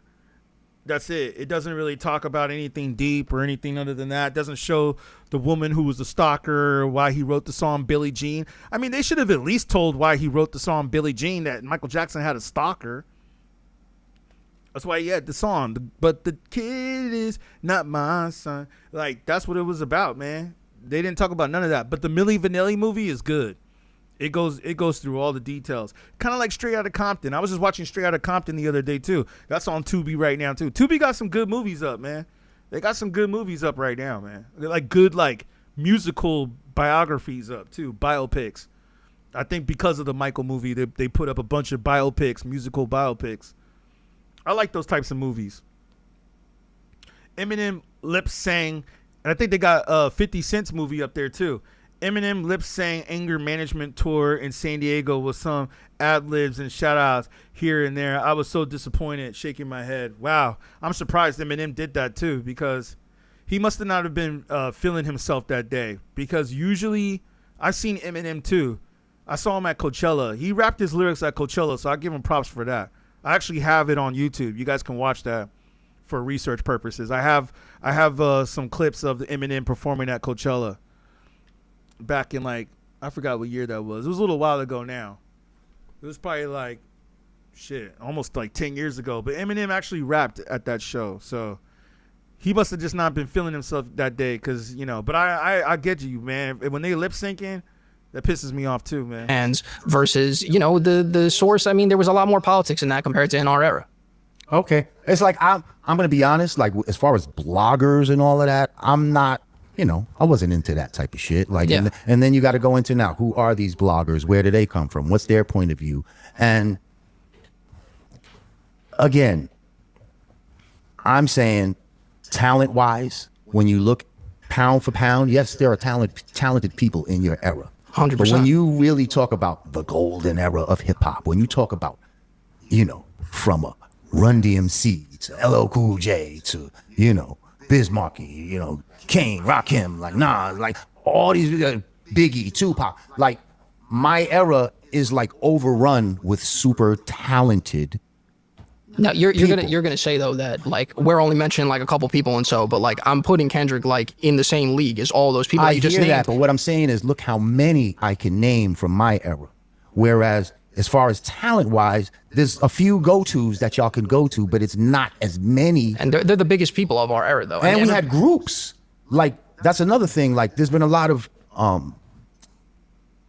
dissection of people, of the camaraderie that used to be, you know, the Furious Five, De La Soul, Tribe. Those are groups. Some of the best hip-hop came from groups. But as money and corporations came into it, you know, people started going solo because they don't want to share the money and split things up, and people started having creative differences. And now today, you'd be hard pressed to talk about groups and besides the Migos, or, you know, I don't even know really too many groups besides the Migos. 100% groups for more combat. What I'm saying is that, I mean, if we're talking about, all right, yeah, it's all good.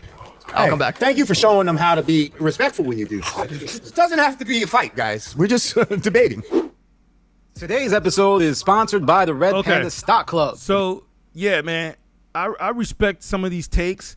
What I will say, oh, yeah, by the way, man, I put some merch in the shopping section. So if you guys want a beatGrade shirt or a beatGrade hoodie, make sure you guys support if you guys can. I appreciate that. I'll have those shirts shipped out to you as soon as possible. The MPC, I got the shirt with the MPC on the front, the black one. I get a lot of props when I wear that shirt out. People don't even know it's my brand, but people just like, oh, I like that shirt with the MPC on it. So, you know, if y'all know what's up with the real hip hop, we got the MPC 2000 XL. I know I got to start pushing my merch a little bit more, but yeah, man, we got that right there. And if you guys can do a super chat too, man, that helps out the channel, man. Like I said, even $1 helps, man. Cause like I said, man, I'll be out here putting the real in here, man. I'll be putting the real in here. But yeah, check out the merch if you guys are able to see it, the t-shirts and the hoodies that we got right there. But the NPC one, I really like. I also got the NPCs and hoodies too. But I haven't. I don't think it's tagged on this channel yet. I got to put it up. I mean, I know we about to hit summertime anyway. So yeah, summertime. You know what I mean?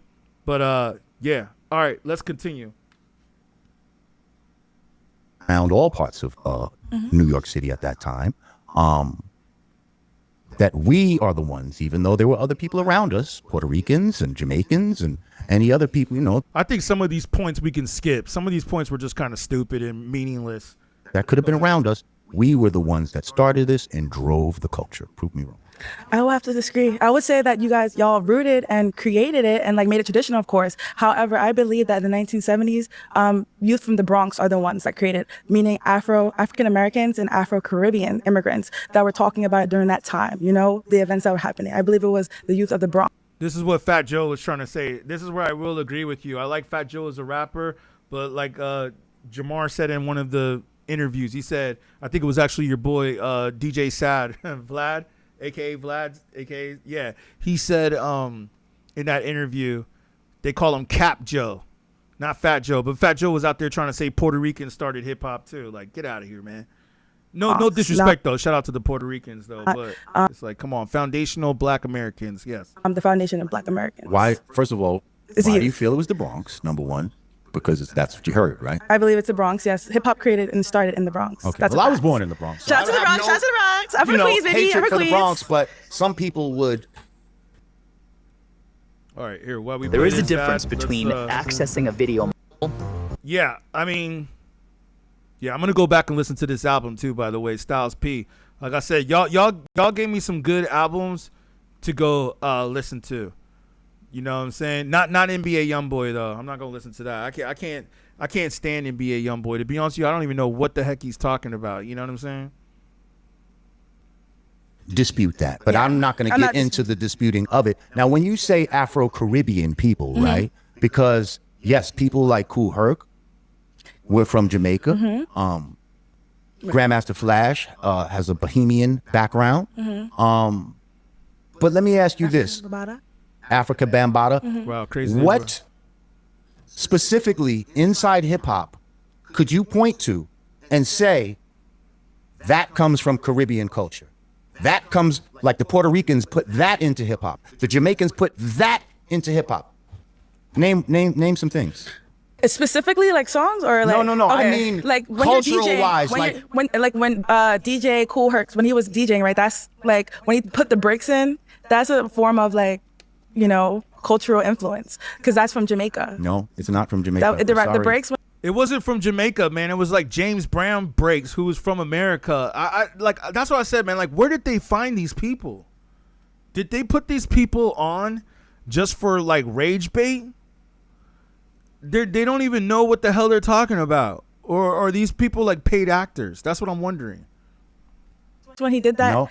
Fact wise, no, I'm sorry. You're dealing with feelings. The breaks he was playing first. Yeah, I'm surprised that they didn't even bring up James Brown. First of all, we're soul, foundational Black American Afro? music. No, not Afro anything. Soul. It was Black American music that he was playing, not African music, not Afro-Caribbean music. He was playing soul music, and the breaks inside that music is what he was playing. He wasn't playing any Jamaican music. He wasn't adding anything into the culture of hip hop that was Jamaican. He came from Jamaica and was doing an American thing. So he's okay. So he came from Jamaica. He's Jamaican. All right, let's skip right. this. Okay. Let's skip this. That's because just stupid. But the Bronx is not filled with Jamaicans. Yeah, this is just stupid. Let's skip this one. All right, this is where the girl I think says that Wu-Tang is one member. How old Kool Herc was when he did his first party? How old? I heard that was Cap. Scratching the record, rapping on the beat. All of that stuff comes from us here in America. The last thing you mentioned about the toasting and about the DJs being able to speak over the beats, that is 100% influenced by Caribbean culture. No, it's not. Caribbean parties. No, it is not. Back way no, to the 60s it is not. and early reggae. No, it is not. Jamaicans not only influenced hip-hop. No, they didn't. The Dominicans is influenced I'm sorry. What? Dominicans? Yes, there's a whole genre called Dimbo. Okay.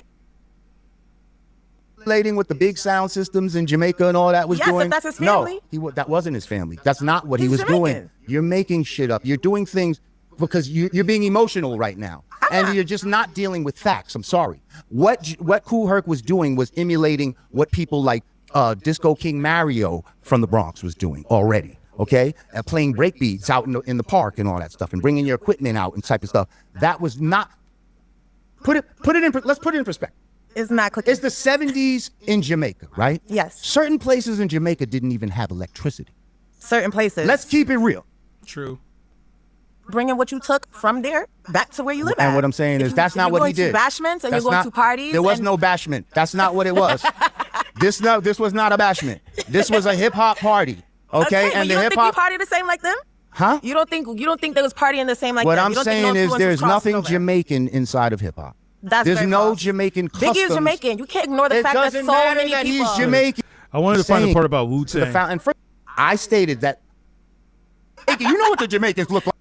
Point is, we got the godfather of hip hop, and he is a Caribbean man. So that's And I'm saying, and he brought nothing Caribbean to the table. That's all. Himself. But that's not enough. You He had about, to like, follow specific- what black people were doing. He had to get with what we were doing. He tried to even sound like us, dressed like wearing We're not that sheepskins different. and all of that. We're not that We're not that different. But what I'm saying is, y'all didn't have no influence amongst the black Americans at that time. I will agree to disagree. I feel like him bringing himself in it as a Caribbean That's not person. enough. That's not painting enough. You causing cultural Just because, and just like when Puerto Ricans started breakdancing, once we put it down, because black people are the first ones to breakdance. Who was the first guy to breakdance? Do you know? Damn, I forget his name.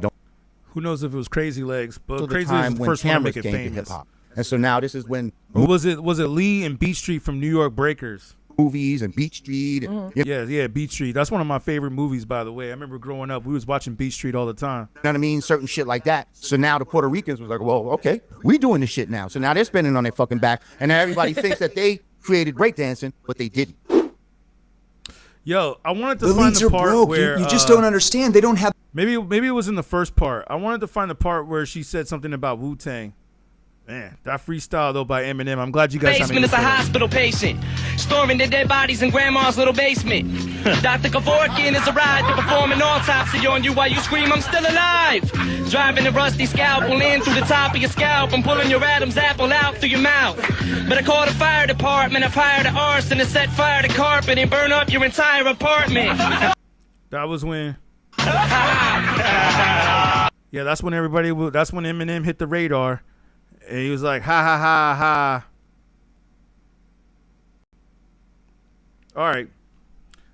I want to find the part real quick because this yeah, I know. I apologize for having to pull this up, but I have to. Messages. And then we'll come back to that part. New school hip hop has little, I'm not going to say none, but I had to pull this part up. My next claim is that in my era, prove me wrong.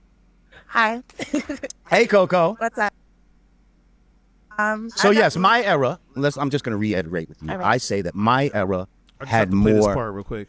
talented artists, more original artists, more lyrical artists, more profound. She said artists. And this is the girl who said that mumble rap is dope, and then when he said my era had more lyrical artists, she was like, huh. Like she didn't believe it. Like, girl, you just said that you don't care what rappers are saying. And the way they got I just on had to play this part for context because I just felt it was so stupid. Was through displaying their talent. Now, it's all about, you don't have to be super dope. Like somebody like a Gucci Mane, he don't, to me, he's not a dope rapper. I know I played this part, but I just want to hear the Wu-Tang part. You see what I'm saying? Uh-huh. So you got a lot of people out here who are not as talented, but they're famous because of their popularity. Tell me. Okay, so first of all, talent is relative. So I feel like it is. So a lot of the artists back then were very ABC, nursery rhyme. They weren't even that talented. Couldn't dance. Couldn't, you know, it's very... Wait. Okay, so hang on a second. When we had breakdancing. ABC. So would you say someone like Rakim was ABC? No, Rakim was a very good storyteller. So he was a lyricist. People like Nas, Big Daddy Kane. Great storyteller. Okay, but look at what we have today. We have rappers who have other talents as well. They produce themselves. They act. We were doing they can create their whole own project with very little help from others. So we have Kanye West. We have Wu-Tang is a little probably in the middle. Yeah, Wu-Tang is more of my generation. Okay, but he's still doing stuff with people from our era too. Yeah, that's okay. But yeah. Did she say Wu-Tang, but he's still doing stuff from our era? Get her up out of here. Get her up out of here. You're fired. You're fired. How is she even on the panel when she thinks Wu-Tang is one person? Yo, she obviously didn't check the album cover. 36 chambers, man. There's 9 members right there. I think there's 10 or more now, but that was the part I had to find real quick, man, where she said Wu-Tang. Well, yeah, but they okay. Let me slow it down so you guys can hear it. He was a lyricist. People like Nas, Big Daddy Kane. Great storyteller. Okay, but look at what we have today. We have rappers who have other talents as well. They produce themselves. They act. They can create others. So we have Kanye West. All right, wait, let me go. We have Wu-Tang is a little probably in the middle. Yeah, Wu-Tang is more of my generation. Okay, but he's still doing stuff with people from our era too. What? Generation. Okay, but he. Let me play it back. Let me play it back. A little probably in the middle. Yeah, Wu-Tang is more of my generation. Okay, but he's still doing stuff with people from our era too. But he's still doing stuff from people of our era too. Get her out of here. She's fired. Get her out of here. All right. I just had to play that for context in this video. All right, we're going to go to the last one, and then I think we about to be up out of here. But thank you guys so much for tuning in, man. I hope you guys like and subscribe to the channel. Thank you guys. I'm going to play this one before we head up out of here. Anyway. So I'll probably be jumping on again tomorrow a little bit earlier, maybe 7 p.m. 7 p.m. maybe Eastern time, or a little bit after that, maybe 9 p.m. Eastern. But yes, thank you guys so much for tuning in. I'm going to definitely be checking out that New York Knicks parade mañana, because I'm pretty sure Wu-Tang might perform. You know. So here's the thing. Speaking of Wu-Tang and all the members, not just him, not just one member. The thing, the reason why people associate Puerto Ricans with breakdancing is because that was around the time that black people put it down, because some of us started getting a little money and we don't want to be spinning on the ground with our fresh shit on. And this is also the time. All right, let me go to this dude. This dude was saying some stupid shit too that I have to play real quick. He was saying some dumbness. To old school hip hop. Step on up. Now, you're saying old school. Please define old school. Please. Because you want to pick and choose. You want to say 70s. Pick it. First of all, I never said 70s. Frame. Who the fuck says 70s? Or whenever they do those hippity hoppity. Pick a time frame. Okay, I'll go from the. Let me just say for reference real quick. Sugar Hill Gang came out, and I believe it was 79.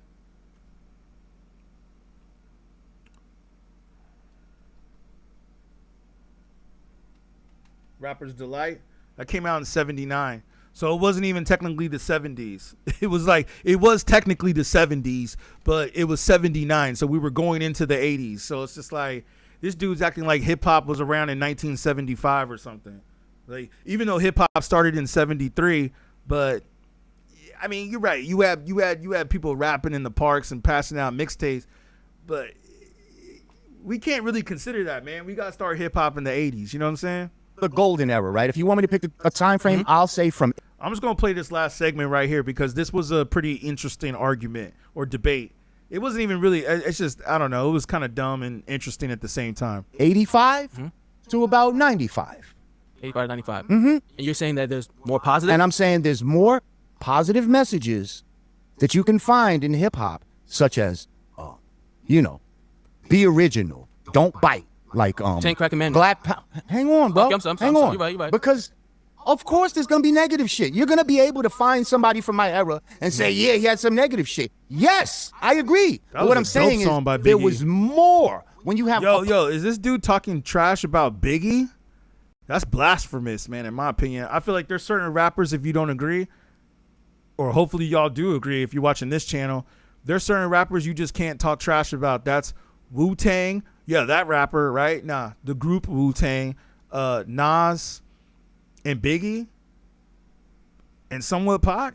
You know, I mean, I kind of was more of a Biggie fan, I'll be honest, but I've learned to like Pac as well. But it's like, man, come on, man, you talking trash about Biggie? Like, that's blasphemy, man. In a way, that's Public like, enemy. That's almost like you don't know what's up with hip hop. You know what I mean? If you talking like that. KRS-One, but to give him the benefit of the doubt, maybe he's just trying to bring up how rappers also back then were doing negative songs, I guess. Queen Latifah, Tupac. Huh? Yeah, Tupac had some positive songs. Yeah, he had some negative shit too. The ones that hit are not the positive ones. That's Dear not Mama, true. Dear Mama. Brenda had. See, this dude wasn't outside when Dear Mama hit, man. Dear Mama was all over the radio. Baby? You claim? Huh? What? What are you talking about, bro? See, now you're picking and choosing him. Like what Homeboy said in the comments, I think it was Johnny Retro. It was either you or Seth Herman. You said, yeah, Tupac, What You Won't Do for Love. This song, I'm telling you, he had positive joints. You want to pick the negative ones. And what I'm saying is, like, my era wasn't perfect. Again, I'm saying we had more positive songs. My group, Brand Nubian, we were about black consciousness, positive messages. You know, and there's just so many. X-Clan. X-Clan who was else? dope. From There's positive artists out today, but you have to go look for it. and this. You're not choosing to look for it. Just go look for it. They're out there. So what I'm saying is, I didn't say that you. I remember listening to X-Clan. I loved X-Clan. Also, I remember as a kid, we used to listen to Above the Law. Y'all remember Above the Law? Damn, hip-hop was so different then. Originally, when he sent me the claim, it said, and y'all have no positive. And I'm like, wait a minute, I don't want that down because there's always going to be some positive and negative within everything. But it's what is the balance? And what I'm saying is, at my time, there was positive and negative, but it was a little more balanced. Right now, that part, the negative is outweighing the positive. Maybe your algorithm is negative. I would argue that maybe it's your algorithm. Do you really think it's my algorithm? Stupid point. I'm pretty sure someone who. So Cardi B is just my algorithm. Good point.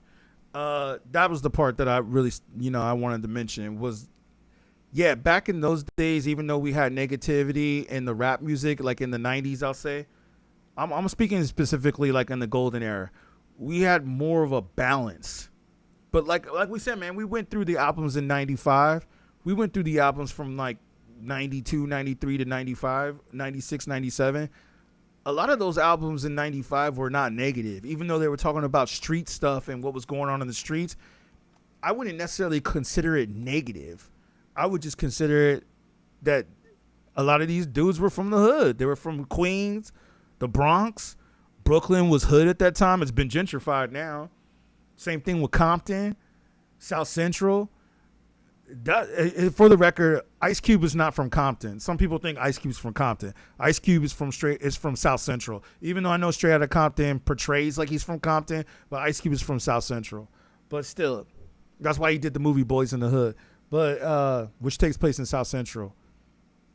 But I'm just saying though that it's like, yeah, man, we have more of a balance then, and that's a good point that he made because I wasn't just thinking this when Lord Jamar said this. I was already talking to some friends about this where we were like, yo, man, today it's like all the hip hop or rap. I mean, I don't even consider it hip hop. Like we said, we got to separate the genres now.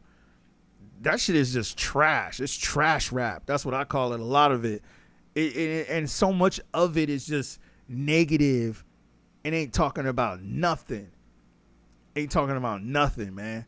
Whereas at least back then, if you had some negativity, there was also positivity too out there, or there was a balance. Where now it's like there's no conscious rap. But the good news is that I think that conscious rap is making a comeback. I think it is, man. Meg Thee Stallion is just my algorithm. I'm sure if you were searching only church music or some Common or somebody who's boring and Common lame, is from my era. Don't try to claim Common. Good point.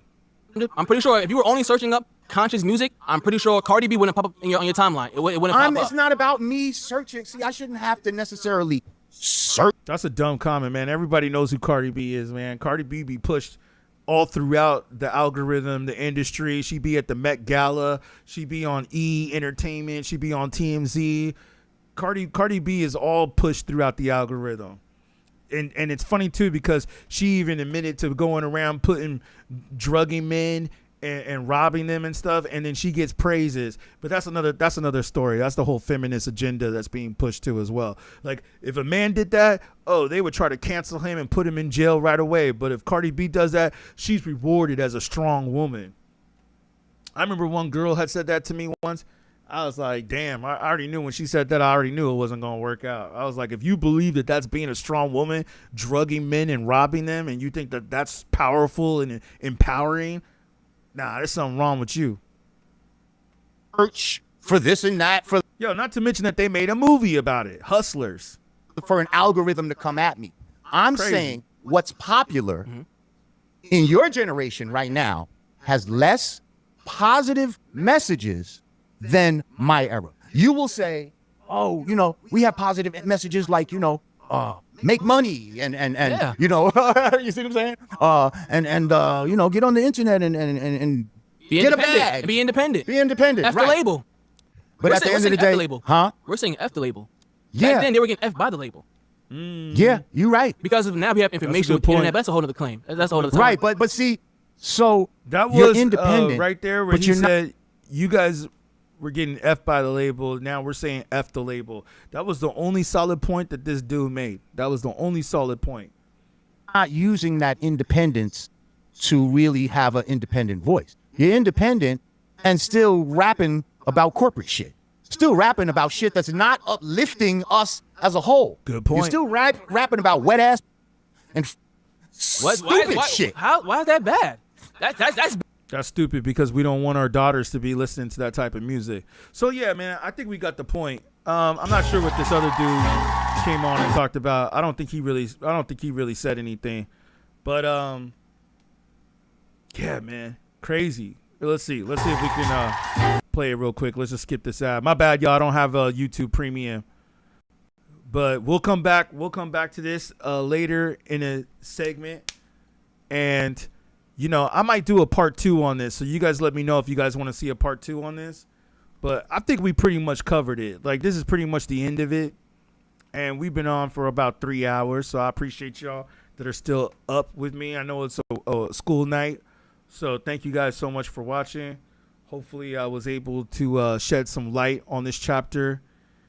And like I said, man, I saw this debate. I felt like I had to speak on it. We'll hear what they got to say real quick. Stuff is why that's so important in today's era. And we see more examples like it. Like, I don't know if you want to claim Joe Budden in your era or I'm going to claim Joe Budden in my era. But even rappers like him who paved the way like on rapping. the cusp, I Yeah, guess. so it's like, He's where do you like, want to... yeah. You have your Kid Cudis, per se, who thank rapped you. about Joe a lot of Budden's on positive the stuff, a lot of that cusp. mental health. But see, okay. First of all this mental health shit is some new shit, right? That was the one part I like. He's right about that, man. This whole mental health thing and depression, that's some new shit. Like, we didn't talk like that when we were coming up, man. If you talk like that in high school, talk about you're depressed or you have mental health, people say, stop acting like a little bitch. You know what I'm saying? Like, you get your ass whooped talking like that back in high school when I was coming up, man.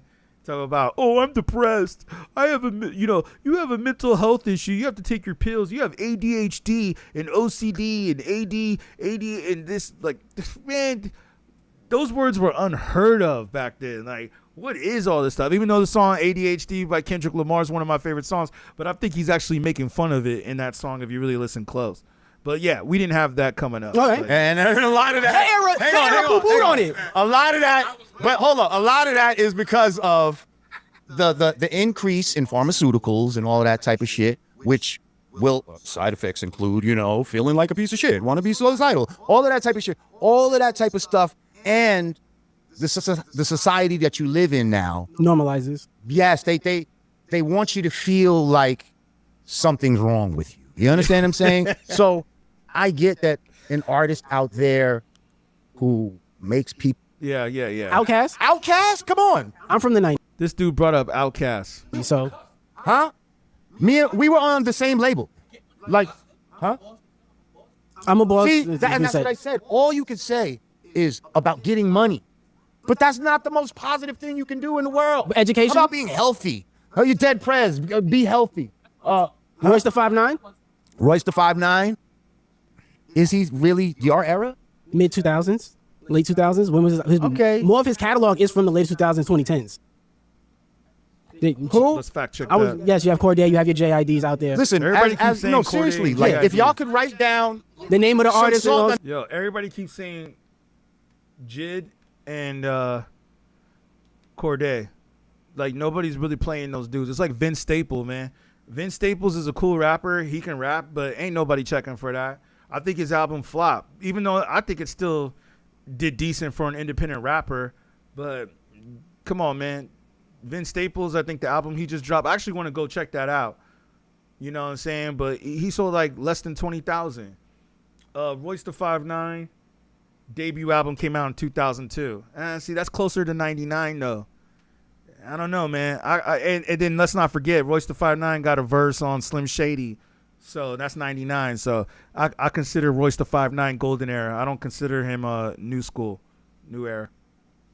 the name of the artist and some songs, I'd really appreciate that. And maybe that could be part of something y'all will post, maybe their playlist or something like that. Put it in the description. Their recommendation. Wale. I like Wale. His last album is amazing. And there's a lot of... So I think we got the point here. They're just going to go back and forth on which rappers they like. And they're not even, like I said, naming the right dates or the correct dates. Yeah, man. I got to tell y'all, this was entertaining. But I think the people that they had on the panel were trash. But I don't know. They could just be rage baiters. But I will say this, though, man. Thank you guys for tuning in. I hope you like and subscribe. Like I said, I'm more about building a community now. I'm not really about just getting subscribers to just have subscribers and look cool. I actually want to build a community and a business off of this and be able to sustain a living off of this. So I definitely appreciate all the support that comes in from Cashapp, PayPal. Let me put the image back up just for, for you guys to support. I appreciate all of it.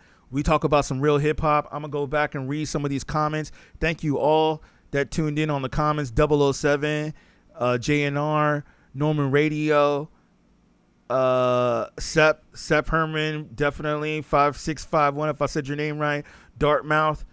I appreciate all y'all that were joining in the comments. I'm going to go back. Johnny Retro, shout you out too. Thank you guys, man. You guys made some great points in this chat. This was classic. I think this was one of my best streams that I've ever done. So I thank you guys. It's inspiring. Even though it may not have had as much traffic as my other ones, I think this is definitely one of my most best and informative streams that I have ever done. So I thank you guys. You guys made some great points. You guys brought up some great rappers, some great albums up in here, albums that I forgot about. Not necessarily forgot about, but albums that, like, I'll say you reminded me of that I'm going to go back and I'm going to check this weekend for show. So, yeah, man. If you guys are in New York, I hope you guys are enjoying the vibe out there. Like I said, Ja Rule just put out a new track. All the New York rappers are going to be coming back out with some new albums. Fat Joe is probably about to drop a new album. Speaking of which, New York is about to be up. We're about to hear a bunch of new rappers coming out of New York. So I'm sure for those of you that are in New York, y'all are having a great time out there. But, yeah, man, this has been a great conversation, a great debate. I thank you guys so much, man. And hopefully you guys can tune into the next one. I think I'm going to jump back up on here. Well, I'll probably be back up on here tomorrow evening, but maybe Friday for show. For show Friday, maybe tomorrow, I should say. So other than that, sayonara. Thank you. And yeah, man, have a good one. And hip hop. Let's do this for hip hop. We're going to be up here for the culture. Oh yeah. Don't forget, I'm going to put those VHS tapes that you recommended. And I'm going to also do some more of those top 10 producer videos since a lot of y'all were requesting that. Like I said, I just got to do it for the culture, man. I got to do it for the culture, but it also helps for us to get compensated for this because, like I said, man, we put a lot of work into this. It takes a lot of time and it takes a lot of energy to do these videos and to do this. So your help and support and all that and donations, all that goes a long way for us to keep this going because otherwise I might have to start just streaming from the car and I don't want to be doing that. You know what I mean? But but hip hop is in my DNA, man. Hip hop is real to me. That's why I said I feel like I'm the only one who could really speak on this. Jamar was bringing up some good points, I'll say too, but I feel like just us in this conversation, I feel like we brought up some better points that should have been mentioned, man. You know, like the fact about the James Brown breaks. Couldn't believe that nobody even brought up that that's what Kool Herc and all them were breaking to, or doing the break beats to. I mean, didn't they say that James Brown, speaking of which, on a side note, his drummer is the most sampled drummer in hip hop? I think that's a fact. We'll look that up on the next stream. Maybe that should be the next stream. The next stream here, let me make a note of that because that's a good idea. I think the next stream should be about the breaks. Like Curtis Blow said, and these are the breaks. You know what I'm saying? Oh, and by the way, on TV, what's it called? What's that movie with Russell Simmons and Run DMC? What's it called? Oh, yeah, Crush Groove. It was funny, man. Crush Groove came on TV the other day. I was like, what? I ain't never seen this movie come on TV. That was a good movie, man. I want to go back and watch that again. All about the start of Def Jam. That's what that whole movie's about. But, yeah, man, like, come on, yo. Jamar was bringing up some good points, and I understand that he was by himself and he probably wasn't able to do research, but they got to do one, or maybe I'll do it. We got to do one where we have a debate like this, but maybe we have like 2 or 3 other people that are about the underground or the real hip hop culture, you know, so there could be other points that are brought up, because I understand they're trying to copy the whole Jubilee theme and do all that stuff. Like, it's like one guy versus all these other people, but I think it should maybe be like 2 or 3 versus like 20. That's probably going to be the one I'm going to do, because I feel Jamal did a good job, but there were some points that were missing. Anyways, hopefully I catch you guys on the next stream. Make sure you like, subscribe to the channel. I'm going to be doing some more of these. I try to go on again just to let y'all know about 9 p.m. Eastern. I try to jump on around that time, but sometimes it might be a little later, depending. But yeah, I'm going to be trying to be consistent with this every day if we can, or at least every other day. So make sure you guys subscribe to the channel so you can hit the next one. And don't forget, man, join the membership, because once I start getting these really going, I might start doing members only streams.